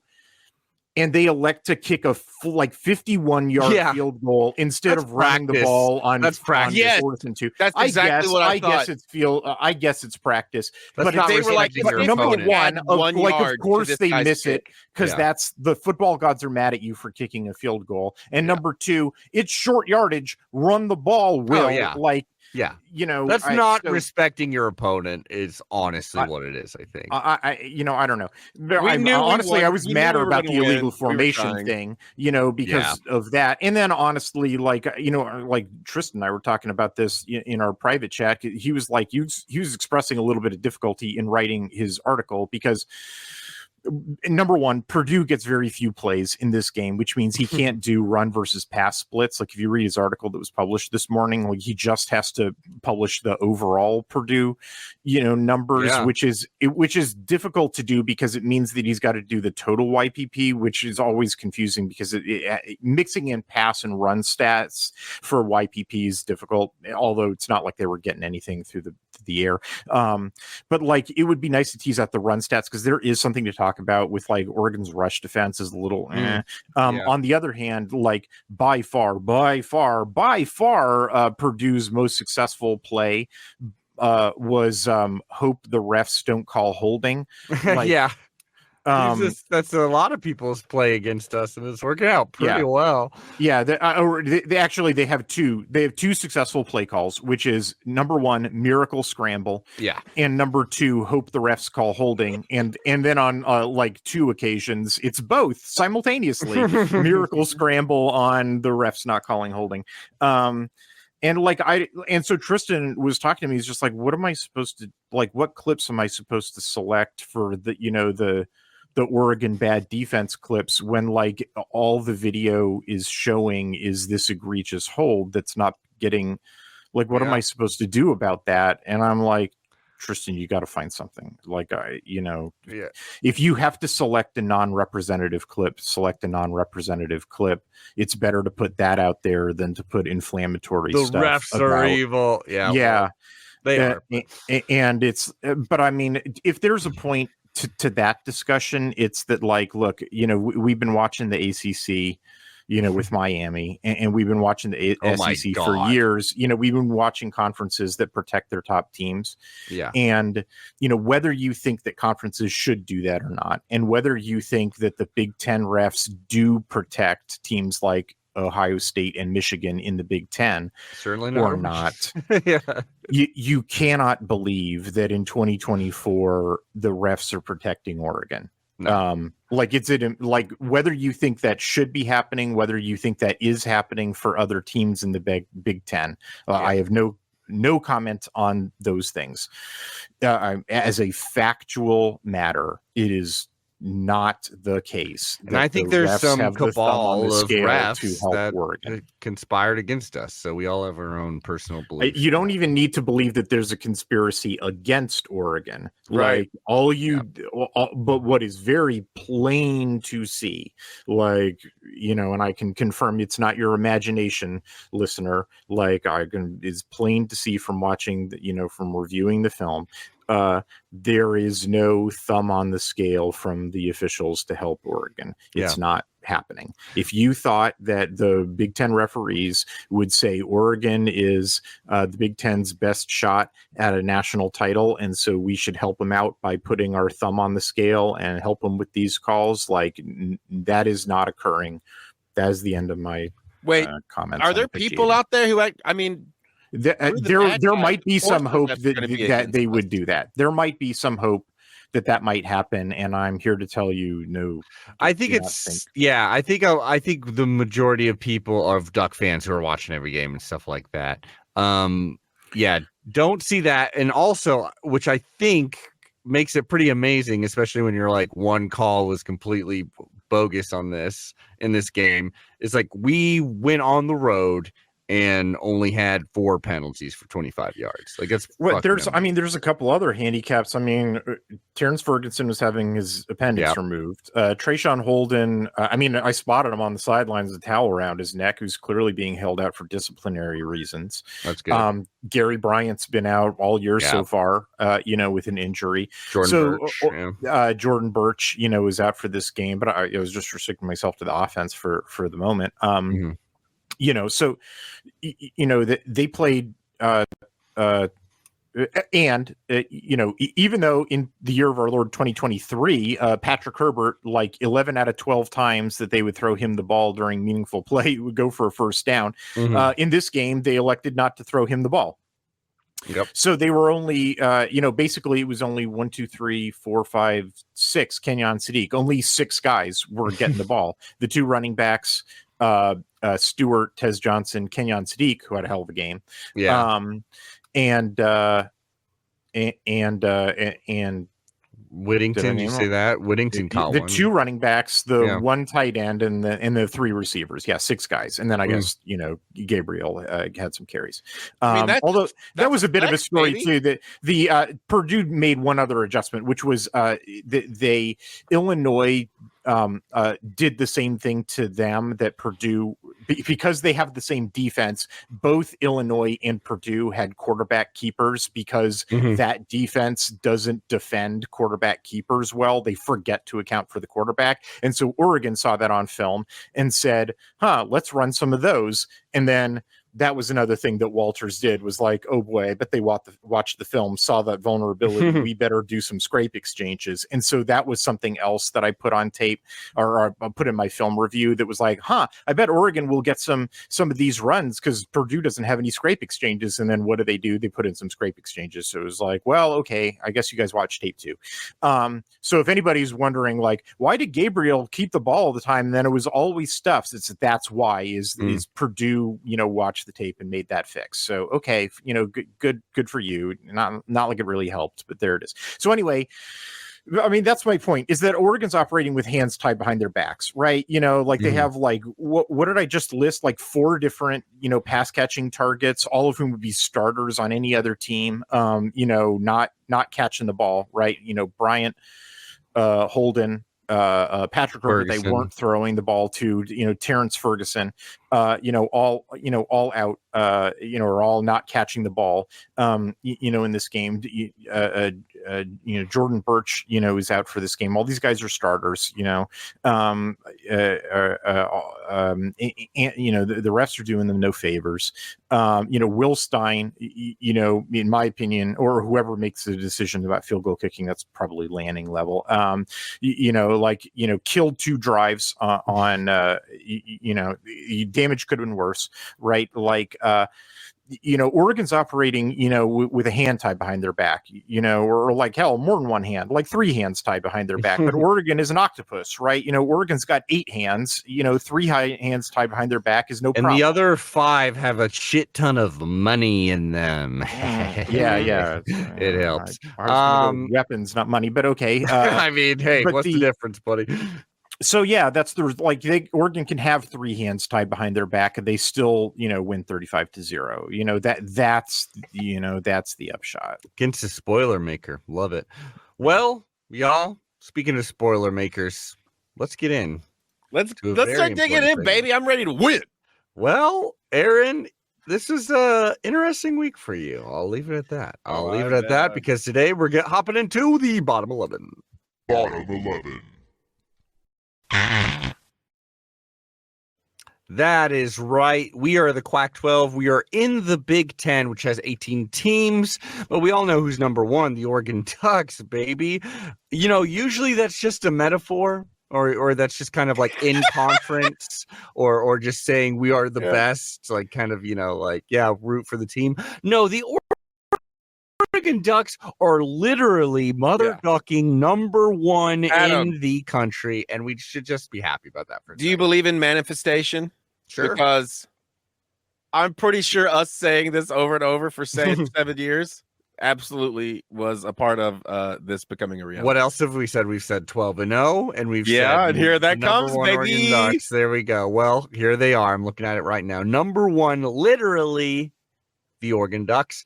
And then, well, the bottom of the conference, which would be 12, because we're the Quack 12, which would be 18 because there's 18 teams, would definitely be Washington. I should change that to 12. I think that's funnier. And which leaves all the other teams, well, they would be the bottom 11. And I got a rough estimation here. Still at the top, very clearly, if you take Oregon out, would be Indiana, Ohio State, Penn State. Now, Interesting shakeup. yeah, I think Ohio State, and I think everyone would agree with this. On paper, they're the best team out of all these other teams because they have the best talent. And, they've been to a lot of high places, not the top of college football under Ryan Day, but pretty dang near, like a field goal away from going to a national championship and such like that. Indiana is having a dream season, still just kicking absolute ass. Interesting. Very fun to watch, honestly. And then Penn State, very not fun to watch. I mean, you couldn't watch them this last week because they were on bye.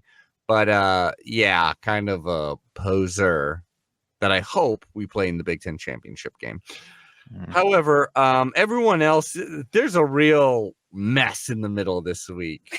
Yeah, I was about to say. It's like, I mean, Illinois, I'll put them number 4 just because they only have one loss. They're plucky as hell. They're fun to watch. They just beat up on Michigan. We're in some old school uniforms that we talked about. Really, really loved those uniforms, especially those helmets. Really looked old school. I don't know.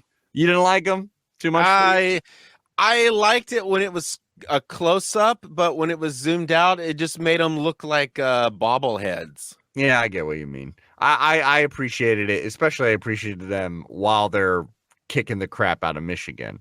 I threw USC. It would have worked if they were actual leather, like aesthetically, it would have worked if they were actual leather helmets. Right. But of course, you can't do that. What if they're too big? Is the problem? Like they're. What are those? The practice things. You make the practice things look like it. I was going to say that. They're like turtle shell. I forget what they're called. The Guardian caps or whatever they're called. Yeah, Guardian. Tua doesn't want to wear. Yeah. So at the very bottom here, though, that's bottom concussion, isn't it? Yeah. Yeah. What an idiot. Yeah. Well. Yeah. He's been concussed. Well, it's his personal choice. He doesn't want to wear it.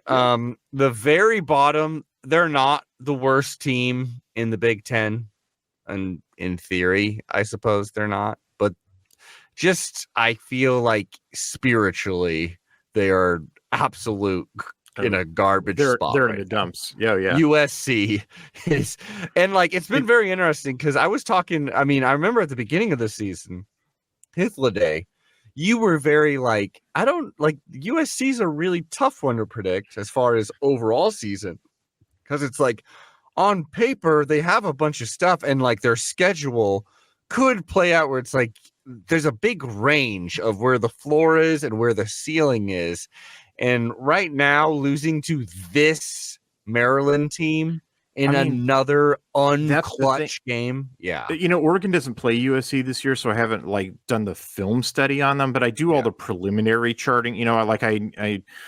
I do the preliminary charting work on every team every week, in order to incorporate the charting data, like clean it up, right? Like in order to put the stats in the database. And then there's always minor stuff that I find when I got to clean out when I do the charting, that there are errors, but like I get the gross stuff out when I do the preliminary work that's statistical.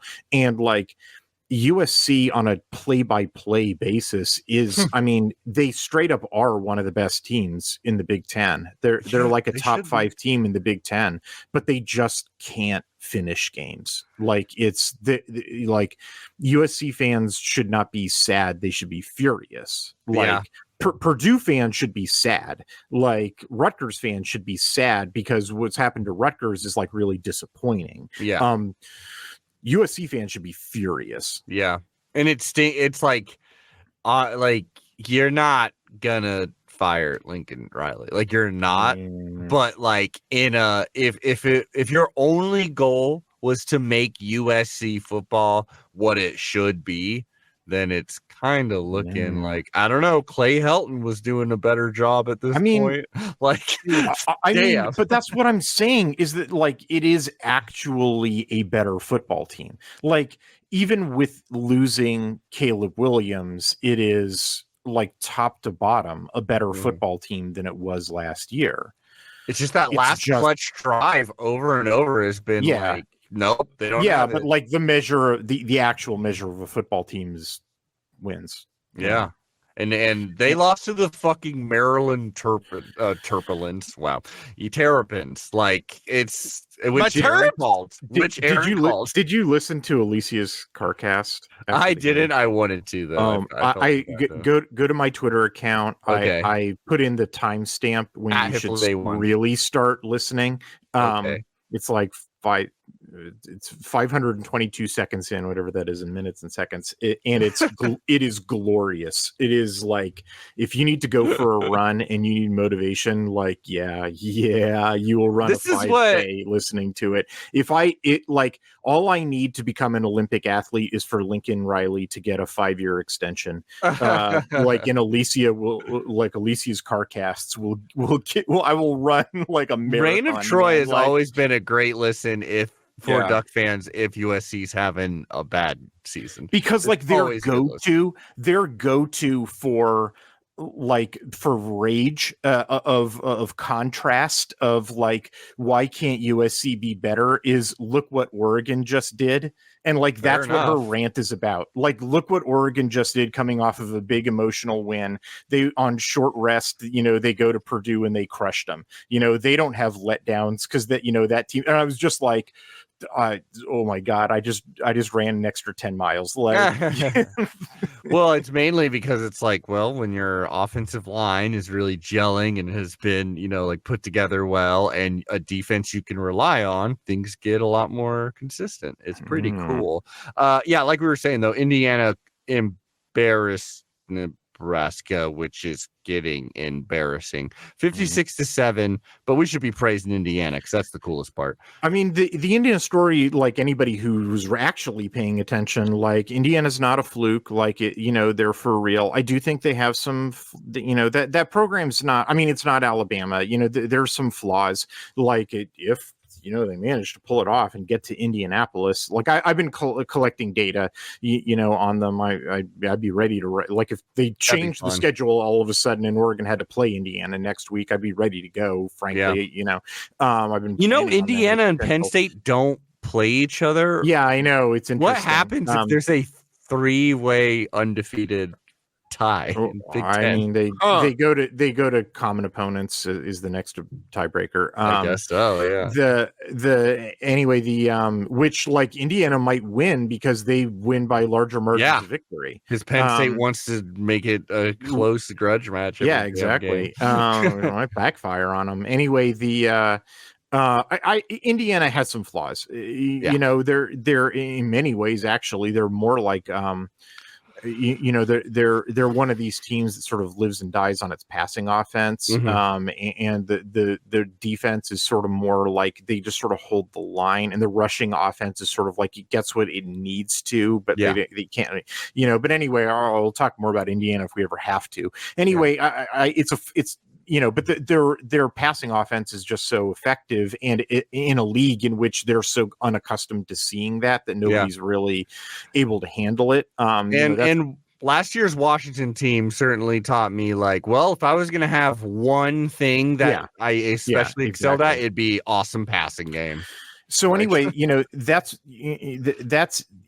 Indiana, they are actually for real. Nebraska, on the other hand, like, if I've got some egg on my face about any team, obviously, there are teams, I previewed 18 teams over the summer, some of them are going to go in a little different direction, than I thought. They're probably the biggest egg on my face is I thought that Nebraska's defense was for real. Like, most of the teams that I was like, this defense was for real, turned out to be for real. Most of the teams where I was like, this defense is a fake, because the Big Ten West bubble is what I'm talking about, right? Like all these teams in the Big Ten West, all of them looked like they had good defenses, but it was because most of their games were against other Big Ten West teams, and so all of those offenses were terrible. And so it was like, okay, I got to put on my goggles here and really figure out which ones are the fake defenses and which ones are the real defenses. And most of the ones that I called as fake or real have been correct,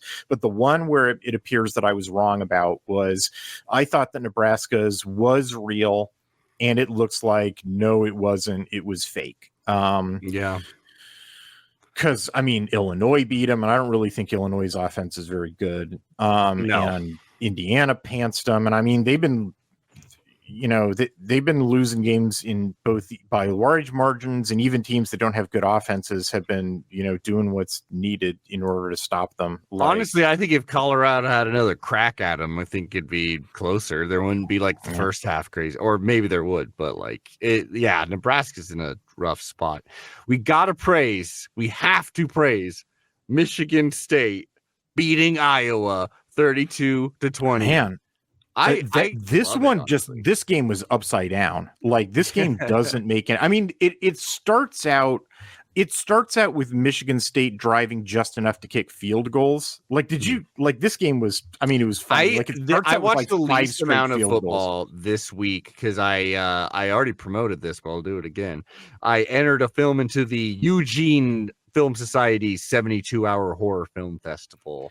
And it was during this. And so I watched like the big games. I watched Georgia, Texas, and like a couple other big ones, but a lot of this I didn't give a shit nice about. How'd your film do?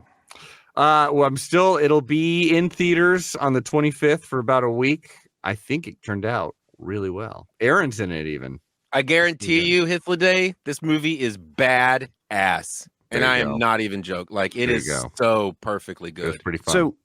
So here's let me read you Michigan State's possessions. Yes. Okay. Field goal, interception, field goal, missed field goal. Wow. That's the first half. So it's 4 field goals. So 5 field goal attempts and an interception, which is like, okay, they're playing Iowa, Yeah. They move the ball enough to kick field goals, although it's because Iowa's offense. Well, I'll put a pin in that. Come back in a second. They start scoring. So that they get a touchdown to start the third quarter, but then that's pretty much it. They go right back to kicking field goals again. Field goal. And then the game, it gets to like 20-25, and then they get a backbreaker drive. They go, 9 plays, 75 yards to get the final, score, and so that one sort of looks like Iowa's defense sort of breaks down at the very end. But basically the shape of the Michigan State offense versus Iowa defense basically looks like what you were expecting, which is Iowa's defense has always been like this. Like it's not, as I always say, it's this binary thing. They just ask you to prove that you're a good offense, and if you are, that you'll score points against them, which that's what Michigan State did. They have a good enough offense to score points on them. Here's what's crazy was that what was upside down. I didn't think Michigan State's defense was particularly good. I didn't think they would be able to stop the new, Iowa offense. And instead, this will look like remember the offense that scored 40 points on Washington, right? Yeah. Caleb Johnson and all that. And this is, if there's news or a takeaway from this game, it's that Michigan State's defense stepped up and just shut Iowa down. They shut them out in the first half. It's 3 and out. They threw an interception, right? Like their Michigan State's third possession is an interception, Iowa gets a short field. Michigan State holds them. They go 5 yards and have to kick a field goal. They miss the field goal. So Another punt. It's like Iowa goes nowhere in the first half. Yeah. They then score 2 touchdowns and, they get a little closer and then immediately throw a touchdown. Or immediately throw an interception. So it's just like, that's what's like bonkers about this game is, the Michigan State offense versus Iowa defense looks sort of like you expect it to, or pretty much. But like the new Iowa offense that everybody was like, oh my God, they're hitting the overs, like they're scoring a bunch of points, like they pantsed Washington. Yeah. Oh man, like Michigan State's defense might be figuring something out. Like I would be stoked if I was. Or maybe Iowa's offense is a mirage and Washington is just really, really bad. Hopefully, I would be really, really stoked with Jonathan Smith if I were a Michigan State fan right now. It's like you got a young QB, you're winning some games. Sure, you definitely don't look like a full product, but if you get to a bowl game, I would just be very happy. Quite frankly, you'd hope so. It'd also be nice if this, Childs only throws 1 interception in this game. I didn't watch this game super closely. But like if he, the question for Michigan State is like, they go as far as he takes them, and it's just a question of when he grows up. And if that happens sooner rather than later, Michigan State is a team that's like as mature as Childs is. That's how dangerous that team is.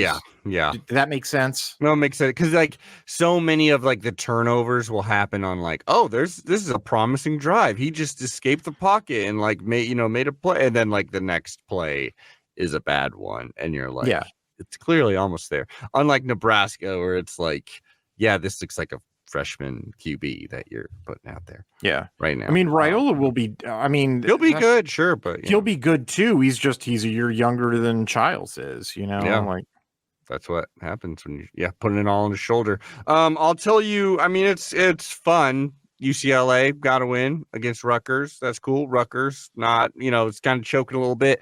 The real game I've been caring about though, because I am now. Hold on. The UCLA Rutgers game is like that game was that performance was the UCLA performance that was the reason why I was saying, UCLA could win a bunch of games, like that was, and here was the thing that was remarkable about it. If there's something that's remarkable, is like, cause I was watching I watched this whole game, even though Oregon's already played UCLA, they don't play Rutgers this season. I watched this whole game cause I was astonished what I was seeing, which was, UCLA's offensive line was totally holding up against Rutgers, like totally. Like they didn't have a problem at all. And this was the worst offensive line in the conference. And I remember that was everything about UCLA was they had everything else that they needed and they were just completely betrayed by how bad their offensive line was. They have everything else that they need. And if their offensive line is holding up, like they score 35 points, like they're a good offense if their offensive line is holding up. And so one of two things is happening. Number one is their offensive line has figured something out. I don't really think that's true because remember we talked to Michael, like they had tried out a bunch of different iterations of their offensive line. Like it wasn't that there was, we lost a bunch of guys to injury and now they've come back from, like they've gotten healthy. I don't think that's the situation. I don't think they figured something out. I think it's pretty much the same offensive line. I think it's the other thing, which is Rutgers defense sucks. And that's really, really, really, really bad news for Rutgers because that's a defense-led team, right? Shiano and Harasimiak, that was what all of our 10-win Rutgers dreams were built on, was that was a defense-forward team. And if they couldn't get through UCLA's offensive line, that means fire sale on Rutgers. I'll say this. Their next game is USC though. That's pretty fun. UCLA's or Rutgers? Rutgers. Oh man, that would be awesome. That's why I didn't want to leave off on this game. Is I'm trying to tell you, fire sale on Rutgers. Like in the preseason, I might have picked Rutgers in this one because I'd be like, hey, they could get through USC's offensive line, but if they couldn't get through UCLA's offensive line, I don't think they're going to get through USC's offensive line. It is sad because it's like to go from like many Big Ten, talkers being like, oh, this could be a freaking fantastic year for Rutgers, to now being like, I'm looking at their last 5 games. They need 2 more wins for a bowl. I wouldn't bet on it. I wouldn't bet on them because it is against USC, Rutgers, Maryland, Illinois, Michigan State. Yeah. It's going to be a tough one. The one that we should actually be focusing on, because there's still some skin in the game here for Oregon. All I care about is this natty. I don't care about jinxing it anymore. I am just a devout, this is the year for Oregon fan now. And so that means you need to go look over at one of the most intimidating, maybe the most intimidating road game left on the schedule, which would be going to Camp Randall, playing against Wisconsin. Wisconsin at Northwestern. They win 23-3. No, I did not watch any of this game. I see that score. Wisconsin is winning. Hith, what do you have to say about this? Then we can make our picks. I'm sorry, I spaced out. What game are you talking about? Wisconsin Northwestern, baby. Sorry. There were lake effects in this game. Multiple weirdnesses on special teams. But that's it. Northwestern cannot into offense. And frankly, I don't really think that Wisconsin is great on offense either.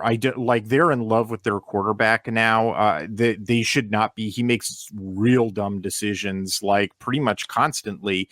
But whatever, they're enough to overpower. And the other thing is they love it because for some reason, historically, this game, Wisconsin Northwestern, even though Wisconsin should overpower Northwestern, is historically this game is 50-50. And so every time Wisconsin wins this game, they're like, hail, hail the conquering heroes, but I don't care. Wisconsin should have won this game a lot more. I wasn't impressed by Wisconsin's performance in this game. Does that mean, did I have a good week this week? Did all of the weird things happen to make me get... No, you picked Northwestern in this game, which I was happy for, but I picked math and math won. Oh. Dang, so I had a bad week, it seems like. I had a bad week too. Upsets happened in this week. They lined up in weird places. Fun. All right, Adam, how bad did we do? Oh, this will be interesting, my friend. You'll like this. So, well, Aaron, it wasn't your best week, Aaron, but you got some tasty picks here because you got the upset Michigan State over Iowa. Very fun. You chose the Terps over USC, which that is I remember. Extremely fun. And you they're the homies, dude. You also called UCLA over Rutgers. So you did get some upsets, weird. Technically. Yeah. Wow. Weird. Yeah. I forgot Aaron picked Michigan State over Iowa. Whoa, way to go. I know. He made some good ones. I did a little better than that, even. And actually, I would say this is the worst picking week for Hithloday. Oh, yeah. This entire season. He got 3. Wow. So that actually got me catching up a little bit. So Brother. I got the pick the big bottom. I guess I got to hit this button. Bottom, the pick. The picks. That is right, because so this is last week's. Hith had a 3-point lead over me. Oh my with God. 68 points. I had 65 points. Aaron had 61 points. Aaron and I got a little bit closer to the leader here. Because that is right. I am 1 point behind Hith now because I did all right. I chose Oregon. I chose Indiana. I chose Wisconsin. I chose UCLA. I chose Illinois. And then I chose USC and Iowa. And I really wish I would. Oh, that would have been nice. But yeah. So we're catching up. Something here, which makes these next. Where do you and I differ, Adam? You and I differed. We both chose Iowa. We both chose USC. I chose Illinois. Mm-hmm. I chose UCLA, and that is it. Huh. That's where I caught up with those two, basically. Yeah. Well, I mean, I figured UCLA and Rutgers was a sort of coin flip, and I did that one was. deliberately. You know, if you had chose Rutgers, I would have chose UCLA to give you that opportunity. The Michigan Illinois one, I guess we didn't really talk about it, did we? We just talked about the helmets. They're fucking cool. Yeah, that one. We decided they weren't. I said they were cool. The Michigan Illinois game is, I mean, I just had to study the hell out of it because, you know, Illinois is Oregon's next opponent and Michigan is their opponent after that. Kind of like Purdue, Illinois, you know, was like that too. That game is all about turnovers. Like Illinois has a poor rush defense, but you know, they're now on their third quarterback. That Michigan is on their third quarterback. They're trying out Jack Tuttle. I said that I would reward them by going with him. He's probably still their best option, but number one, like turnovers. Honestly, the option may be the best option for them. I mean, he threw one interception that was really bad. He threw another interception that they then called back on a defensive holding flag. Although the defensive holding, it's the correct call, but the holding flag is not what led to the interception. It was still just a stupid decision by him. So like, you know, there were two, the other two were just like the defense poked a fumble out. Although one of them, Tuttle was carrying the ball and not very securely. So, I mean, really it's like 3 on him. So like Illinois wins the turnover margin 3-0. If they were actually substantially a better team, they would have won more than like by 14 points. Additionally, like, so like Michigan just like they had a decided edge running the ball. They should have Penn Stated them and just done nothing but run the ball. But like their offensive coordinator is not smart enough to do that. They kept having Tuttle throw the ball. Tuttle can't throw the ball. In addition to the fact that he's not like a good quarterback and they don't have good wide receivers, they only have one guy who can catch the ball, who's their tight end, who they don't use on every play. So it's obvious whenever they put Loveland on the field that they're just going to throw the ball to Loveland, which is like, oh my God, you idiots. So there's all those factors. In addition, you know, to all of that, like they keep, you know, turning the ball over. And in addition to all of that, like something happened during the bye week, because when Tuttle came in against Washington, for whatever else his problems, he at least had command of his throws. Like he was throwing accurately. In this game, he dirted like 6 balls. Like did not have control of his throw. It was like, I mean, you like remember that Arizona, I think 2018 game where like Herbert, like there was something wrong. He was like concussed or something. And like, he was inexplicably just throwing like half of his balls into the dirt. It was like that. Like Tuttle, like something happened in the bye week. Maybe he took a hit in practice or something. So it was just like, I mean, Michigan's offense was just atrocious in this game. So Michigan's offense is atrocious for like 3 different reasons that I just listed, like stupid decisions, A and B. Tuttle doesn't have control of the ball. They keep turning, you know, the ball over. And Illinois still only wins by 2 scores. It's just like Illinois is not a good football team. They're really not. Like, Well, they'll have an opportunity to prove you wrong. I know. No, they won't. I don't think so either. Really, the rap on them, by the way, is that Altmaier, like, Altmaier has a good arm, but it's just in his arm. He doesn't have proper footwork. He doesn't like set his feet properly to throw deep with accuracy. And so like all of their, he is the guy that Washington fans would describe Bo Nix as, you know, where it's just nothing but check downs, short throws, you know, 5-yard passes. Now he does those accurately, which is nice. And the Illinois offense knows that. And so they don't give him deep throws very often. But like, I think the Ducks are going to tee off on that. If that's what you're bringing to the table is like, but it's like, yeah, exactly. That's what the Mint defensive structure is set up to stop. So it's like, there's, exactly. We'll see what happens. Now, here we go. We got some picks to make here. Oh, shit. I got to get the hell out of here before I get late to work. But first of all, Aaron, how's the universe treating you? USC versus, that's not Rutgers, that's Penn State. I got the wrong image, but that's the right title. Okay, so it is actually. Is that a sign? USC.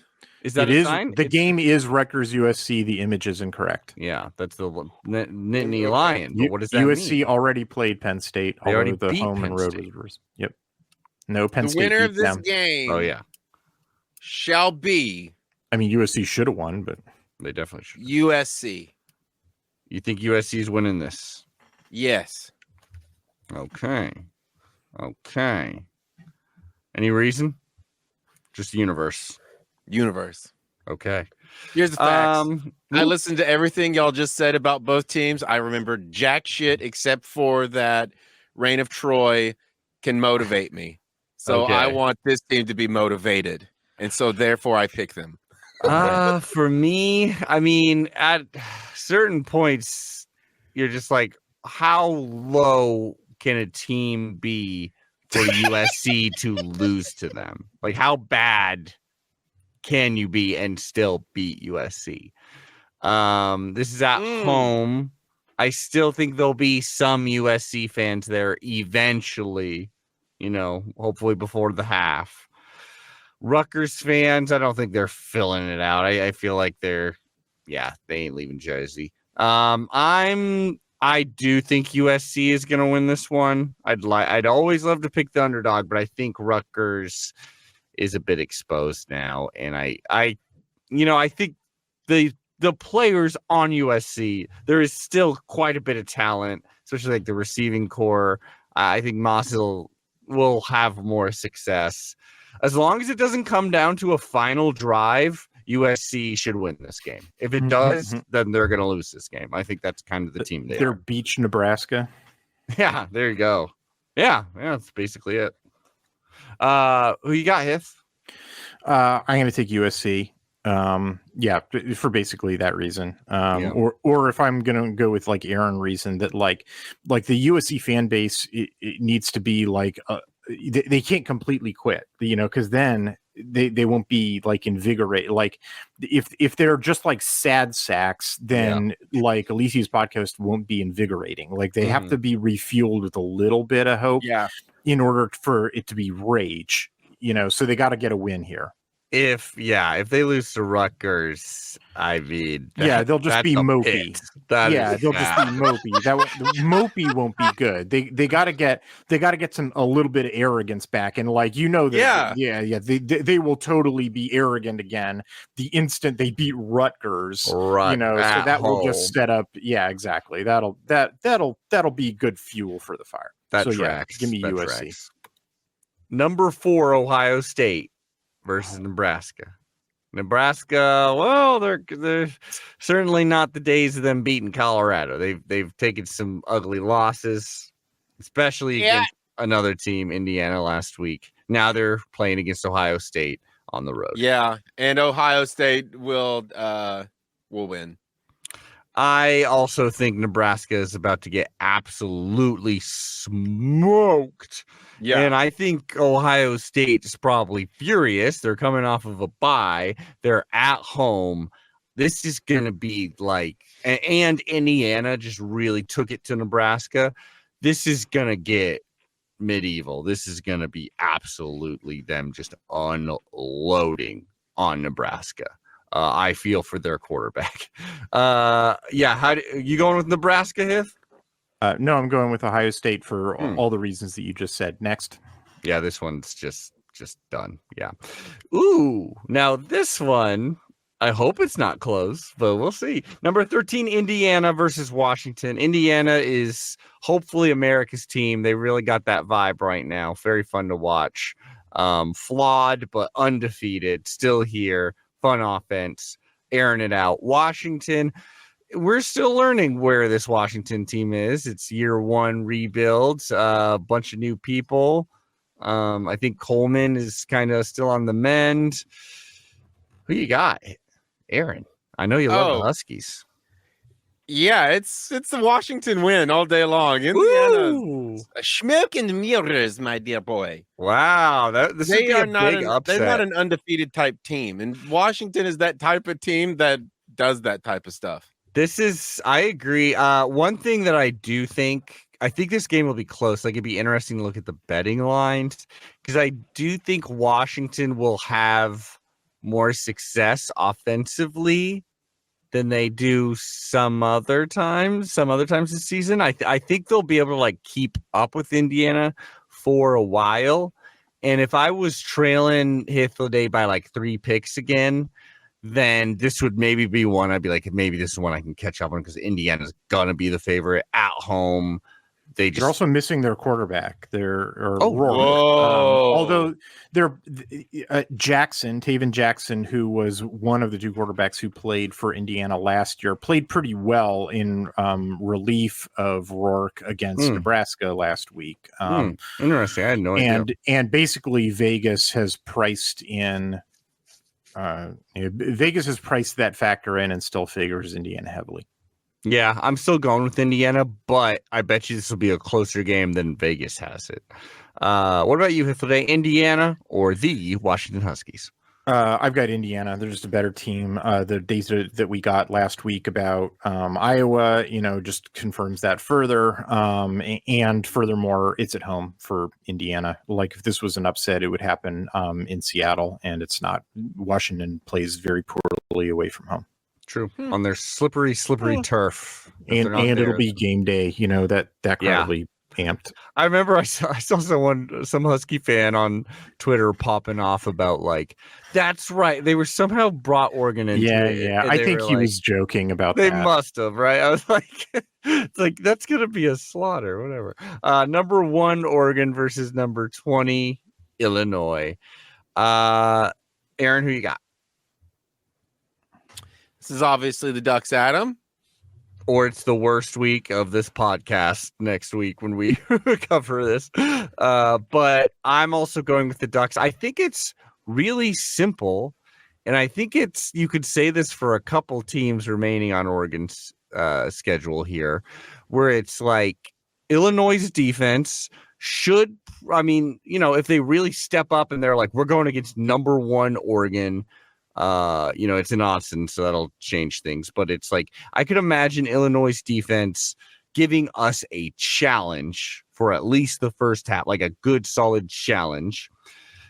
But I just don't imagine how Illinois' offense makes this competitive against RD. Right. Especially when it's like keeping up with what we're doing. Even if we have a tough offensive game in Austin, I'm just like, I trust our D, baby. I trust our D against this offense quite a bit, where it's like, well, our philosophy is like, we're going to do enough on offense to win this game, and we're going to do enough by not taking too many risks or like taking risks at crucial moments that if they don't convert, this may be a loss for us. I think that is playing into this Duck defense hand, where it's like, let's just we're relying on our offense to be able to score enough, so we can take some risks on defense. We can go all out and really put some fire under Altmaier's butt, because he may make some plays, but like I bet there's going to be some more negative ones that'll affect the game anyways than positive ones for Illinois. So I think this is not going to be competitive, not this week. How do you feel, Hith? I agree with you. Oregon for all those reasons. We're late enough in the season where you're starting to like, I know who this team is, Yeah, and I know who Illinois is. I've had plenty of film on them. I really do not think it's a good football team. I think they deserve a pat on the back. You know what I mean? That's about it. Like, that's like I don't. I mean, not like morally or anything. Like, you think they're I'm not suggesting that they're like bad, like evil human beings. That's or anything. liberty. I'm just like, it's obnoxious watching their film because they're because of the lack of quality in the trenches. Like they're physically not strong enough to be competitive in this league, and the praise that they've gotten from, I guess I shouldn't be frustrated. They are Adam, I guess I reacted the way that I reacted because the people who I've seen praising them have clearly not watched their film. Yes. They are praising the record, And Yes. if you watched their film, if you actually watched their film, any commentary about them would be more reserved. It would be, it's cool that they got to this point. It's turned out that teams that they've played have been weaker than they were. You know, They those like teams barely being scraped by that Nebraska team. and Kansas, and you know, it turned out Michigan was weaker than we thought. It turned out Kansas was weaker than we thought. It turned out that Nebraska was weaker than we thought. You know, they scraped by Purdue. They played Central Michigan. They lost to Penn State. You know, the folks who were like, well, it was only 2 scores against Penn State. Penn State's boa constrictor. They try to win games by only 2 scores. Penn like State also may know, be a paper tiger themselves. Like, we'll find I out. don't think they're a paper tiger, but they're a flawed team. In that, you know, they can only win in one way, and they're predictable. And so, if we have to talk about Penn State, we'll talk about Penn State. But it's like I don't think that Illinois should feel bad about themselves or anything. I think the people who've been like effusive in praise of Illinois have been effusive, but not watched their film, and that is turpitude on the part of the media, which is I am reacting to. Speaking of turpitude, we're not boy. going to talk about the Maryland Terrapins because we're not there yet. It's Iowa versus Northwestern. It's the same time slot. You could have just as easily. I could have, but I already did this order. Aaron, I mean, these teams technically love defense. They hang their hats on defense. They are known for having bad offenses. That's all I'm going to tell you. I don't know. Didn't really pull through for me last week with the universal type shit, and Iowa feels like a strong candidate this week to me, so I have to go with Iowa. Fair enough. I got to go with you too. It would be really fun if Northwestern won this. It's just I don't have enough reasons to bet on them. Yeah, and both these teams are pretty dang similar, except Iowa every once in a while will surprise you, like with a talented running back. But yeah, no, both these teams suck. Iowa probably sucks less, and they're at home. Bing, bing, boom. And I gotta just go with the picks. I'm only one behind Hith. I need to choose my strikes strategically. Who you got, Hith? Iowa.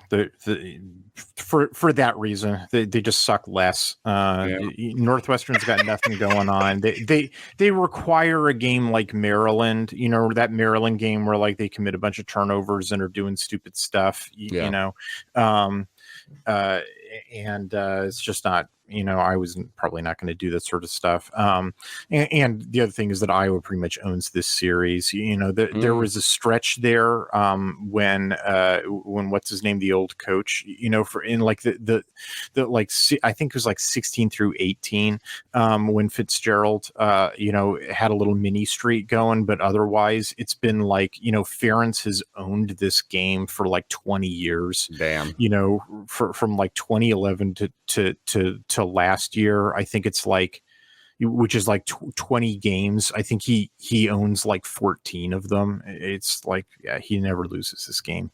14 of them. That's probably going to be the total amount of points scored in this game. Right. Too. Minnesota versus Maryland. Maryland, who's coming off of an upset over USC. Very fun. Minnesota, another team who's beaten USC. That's all I got to say. Minnesota's at home. They have that elixir, the antidote. I mean, I think you should have used the word elixir, right? It should have been elixir of confidence and not antidote of confidence. Yeah, antidote of confidence just grammatically makes no sense. It's just like maybe he thought his team was too confident, and he's like, I need an antidote to that. I don't know. He needs an elixir. Who you got, man? The Terps. The Terps. I mean, you backed them last week and they rewarded you, so I get you. I feel like I get the phrasing. It's the antidote. Of confidence. So yeah, if you have confidence, you take this and no, that's why it doesn't should have been elixir. You know, he's been trying this new team building exercise where they play D&D together. He's a brand new DM. He's still figuring it out. Yeah, clearly. Man, this is me just completely guessing, but if I'm guessing, why not take the home dog? I mean, they got an antidote of confidence. Enough said. Hith, who do you got? I know. I don't like this one at all. Like, This one's not even fun to pick. It's just like I know. Well, It's just like I Just think that those both of bros. these teams are not very good. Like No. I'll go with Minnesota, like because I think Maryland is more likely to derp a game. You know, I mean, that's what's Derp. funny about the Maryland versus USC game is that it was the two derp coaches against each other, Yeah, and no like joke. Riley just proved that he had the derp was greater within him. No Like freaking joke. he out derped Loxley. Like that's what's amazing about that Out game. derp the terp. That's Yeah. amazing. Yeah, I mean, like I can't believe I'm saying this, but like I just trust PJ Fleck more. Like, oh Yeah. God. Oh my god. But I mean, if Minnesota. Maryland wins this, I will not be surprised in the least. And like next week, you know, if you ask me for an explanation of who won this game, I'll be like, Who knows? like PJ Fleck screwed it up will probably be my explanation. Yeah, he should have gone for a field goal instead of went for a field goal. Right. Wisconsin versus number 3 Penn State. By the way, bringing up old bad ref stuff. Remember when we scored that touchdown like 4 times in a row? Okay, Wisconsin versus number 3 Penn State. This is in fact the right image now. I don't know. Wisconsin's on. Oh boy, look, this is like mirror images of each other. Yeah, Oh, I you tried to make- flipped it just. To I do flipped that, it didn't just so they could look at each other. Yeah. I thought it was fun.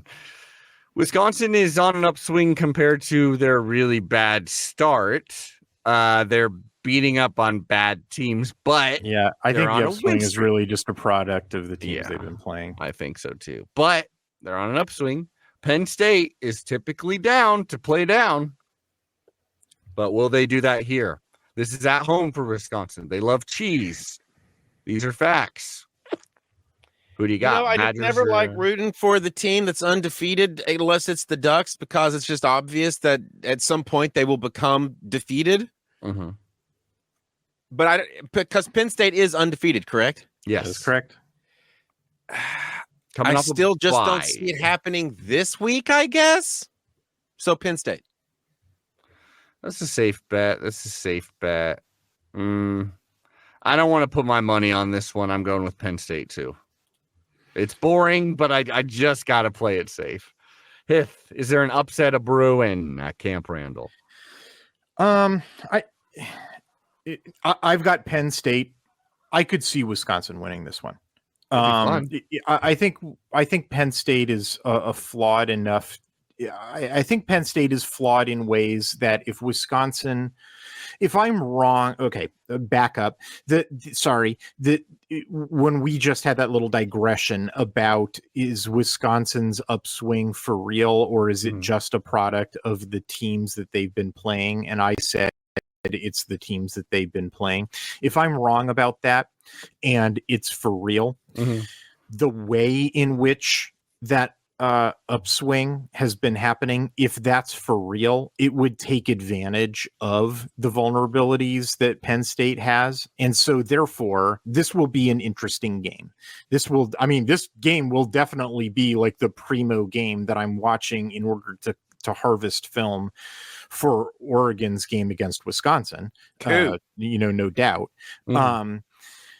So like, if Wisconsin is for real, this is the game to show it, because they can take advantage of specifically what I'm talking about is that Penn State's secondary is a joke, and that they are effective on defense only because they have a good pass rush. Well, if Wisconsin has a for real passing offense with Locke, which I doubt, and B, their offensive line is actually playing at the Wisconsin standard, which I doubt, and can therefore stand up to Penn State's pass rush, which is probably not quite as good as it was last year because they lost some dudes to the NFL, and I'm not as in love with the new guys as I am with the old guys. I mean, they're still pretty good, but just not as good as last year.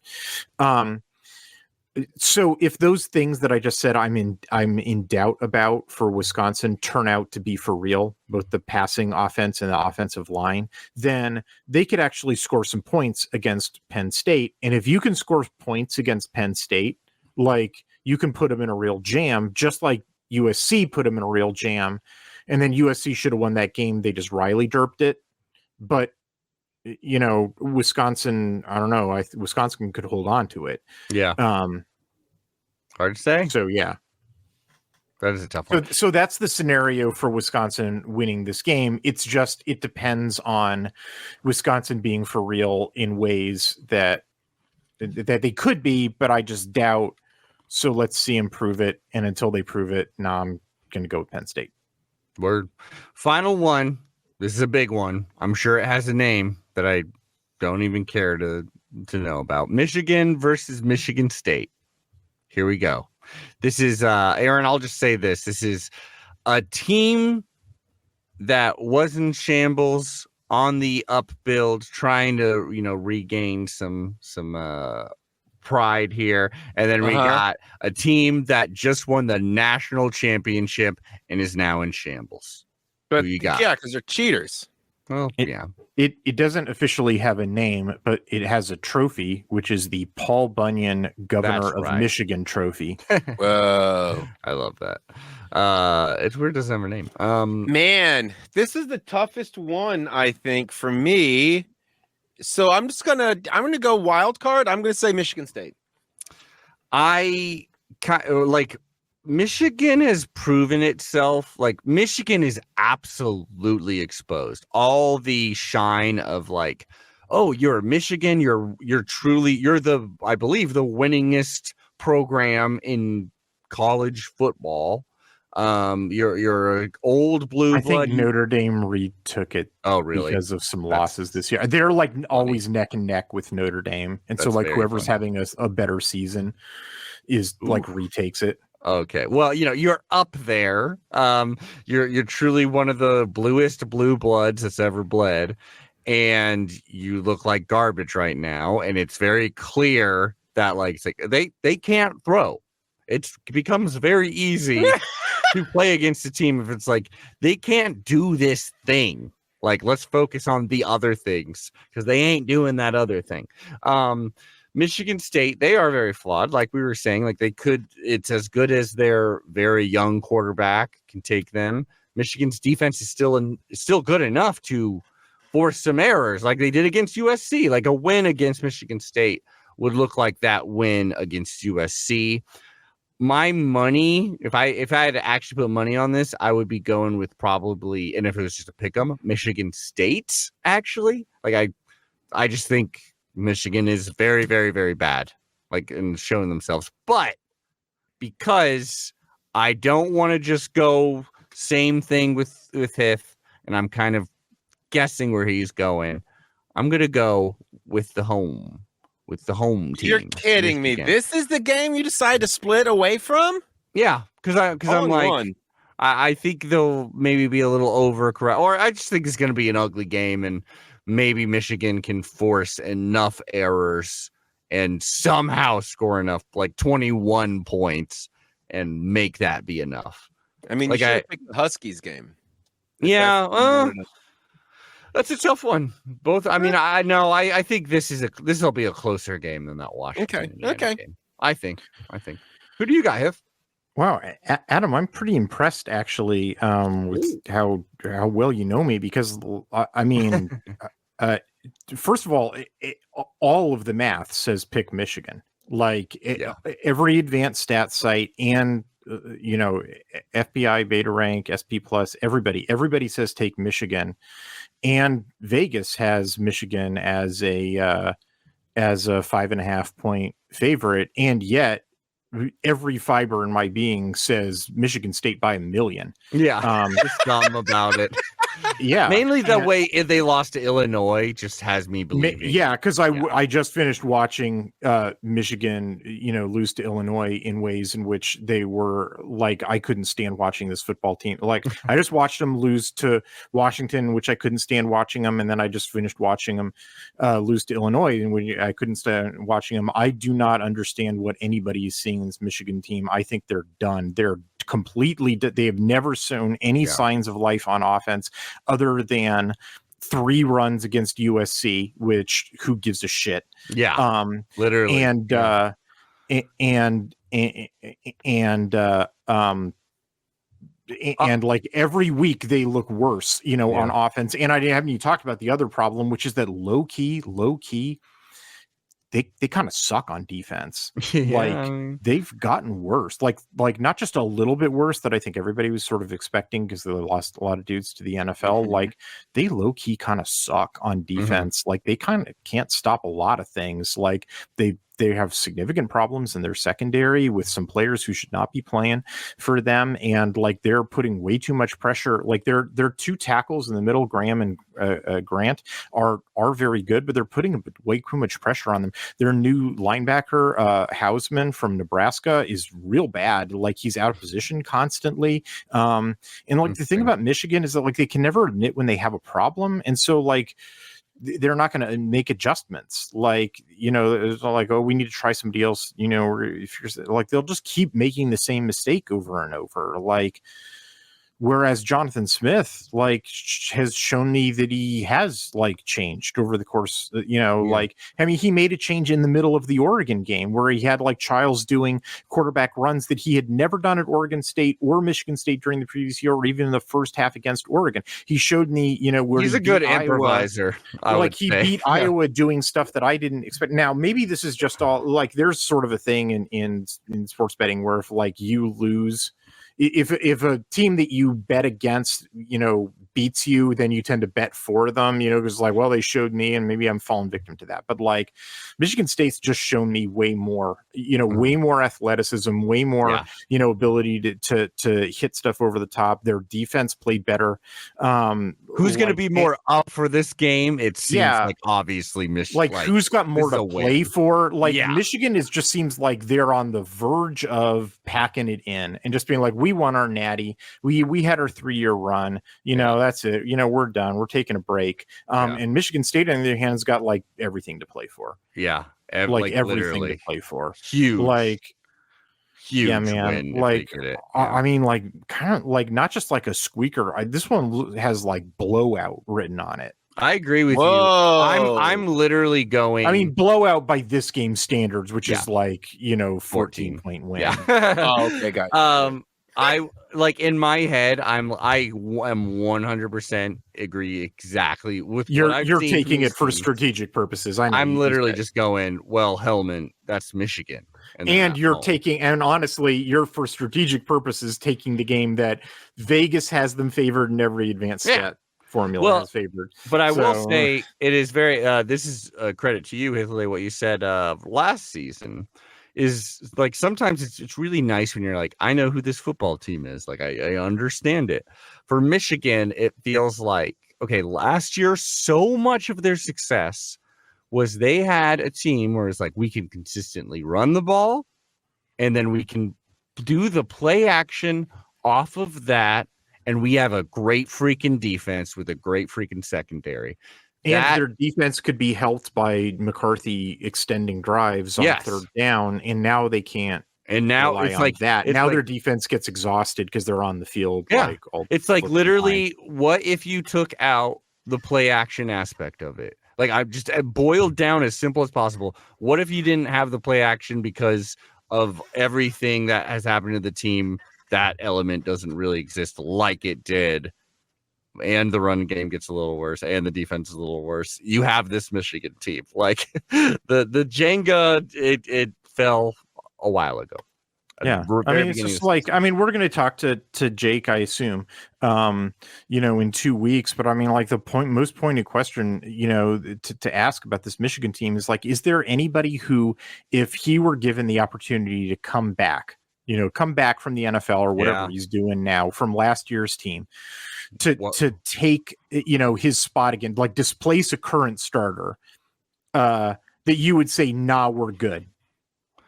Yeah, I honestly, the answer whereas you could probably think of a couple of guys who left Oregon off of 2023 who you'd be like, could you come back, please? Like Evan Williams, who's looking like rookie of the year, for the NFL. Like, it'd be great to have that guy back.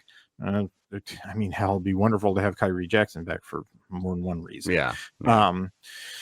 Like there are lots of teams around the country where a starter who left last year, they'd love to have that guy back. Michigan's probably the only team in America where there's not a single guy that they would say no to coming back. I think they'd love to have Connor Stallions back, honestly. Yeah, well, he seemed to be the juice that really got that team going. You know what I mean? Mm. I love the guy, though. We'd be like in a world where Washington won a national championship without him. So praise Connor Stallions. All right, y'all. Here we are. There was a statue of the guy outside Autzen Stadium. Yeah. There was no streaker in last week's game that I noticed. And basically maybe some other stuff happened, but no one on Twitter informed me that it did. So I'm assuming not. So now it is time. Yep. Now it is time for our crazy ass guesses or whatever the segment's called. Our super specific predictions. I really don't have many. Let's see. I got one. This will feel good too. This will feel really good. Not one, but 2 pick sixes from the Oregon defense. Wow. 2 pick sixes. What is this airing on? No idea. What network? It's on network? CBS. Okay, it's a CBS game? Yeah. Does that change Oregon's got 2 CBS games in a row, 2 weeks of Gary. Well, then we will for sure have to hear more deep dive, unimportant information about the relationship between Bo Nix and his brother. Over under. CBS has been doing this stupid thing where they like dress up in costumes, like they dressed up and did a whole Hollywood thing when they did the USC game and for Halloween or something. Like no, just because like they do one game. CBS only covers one game. So they make a whole big thing, so they went out to Hollywood and they did a whole, it's, Hollywood in the 50s thing. And then this, they went to Illinois, for the 100th anniversary Memorial Stadium. So they all dressed up like it was in the 20s, and they had like the old timey radio stuff and Jenny Dell dressed up like a flapper girl, and so like, wow. Man, I am dreading what they do for Oregon. Like, are they going to dress like hippies, man? Like that's, like they're gonna wear Prefontaine gear. That's my prediction is that they will come out in something that will just make you want to die of cringe. I love this referred cringe. You will want to turn the game off. Like that's good. I love it. Hip. That's I predict. Also, I'm gonna throw this in there. 5, exactly 5, no less, no more. Commercials for Kathy Bates Matlock. Oh, I'm going with 5. I also predict 5 sacks on their quarterback. Damn, I like it. That'd be fun. 3 of which will be returned for touchdowns. Oh, so wow! So like strip sacks, nice. Yes. If both of ours combine, this could be the greatest Oregon defensive game of all time. Which honestly, it may be because they're going to be freaking hyped. And this Illinois offense is no good. All right, y'all. Thanks so much, Hit the Day. Addicted to Quack is the website. You got to go over there. You and Tristan's work, always amazing. The duck dives, the duck tapes. Fantastic stuff. At Hit the Day 1 on Twitter. At Quack12 Podcast on Twitter. Quack12 Podcast on Apple Podcasts. Go over there. Give us 5 stars. Leave us a comment. Aaron, any final words? Yeah. When you're over on Addicted to Quack. Yes. Hithladay really likes it when you point out where he got things wrong. So make sure to stack up the comments. He actually does. I do, man. I enjoy that engagement. Oh, okay, I think no. He also really loves when you just leave 3 paragraphs worth of the refs are against us. That's what he wants to talk about. Get over there and stack up the comments. Talk about chips on shoulders, One fails. That's the kind of thing he loves. All right, and we'll see y'all next week. Hopefully as the #1 Oregon Ducks. Quack, quack. Quack, quack.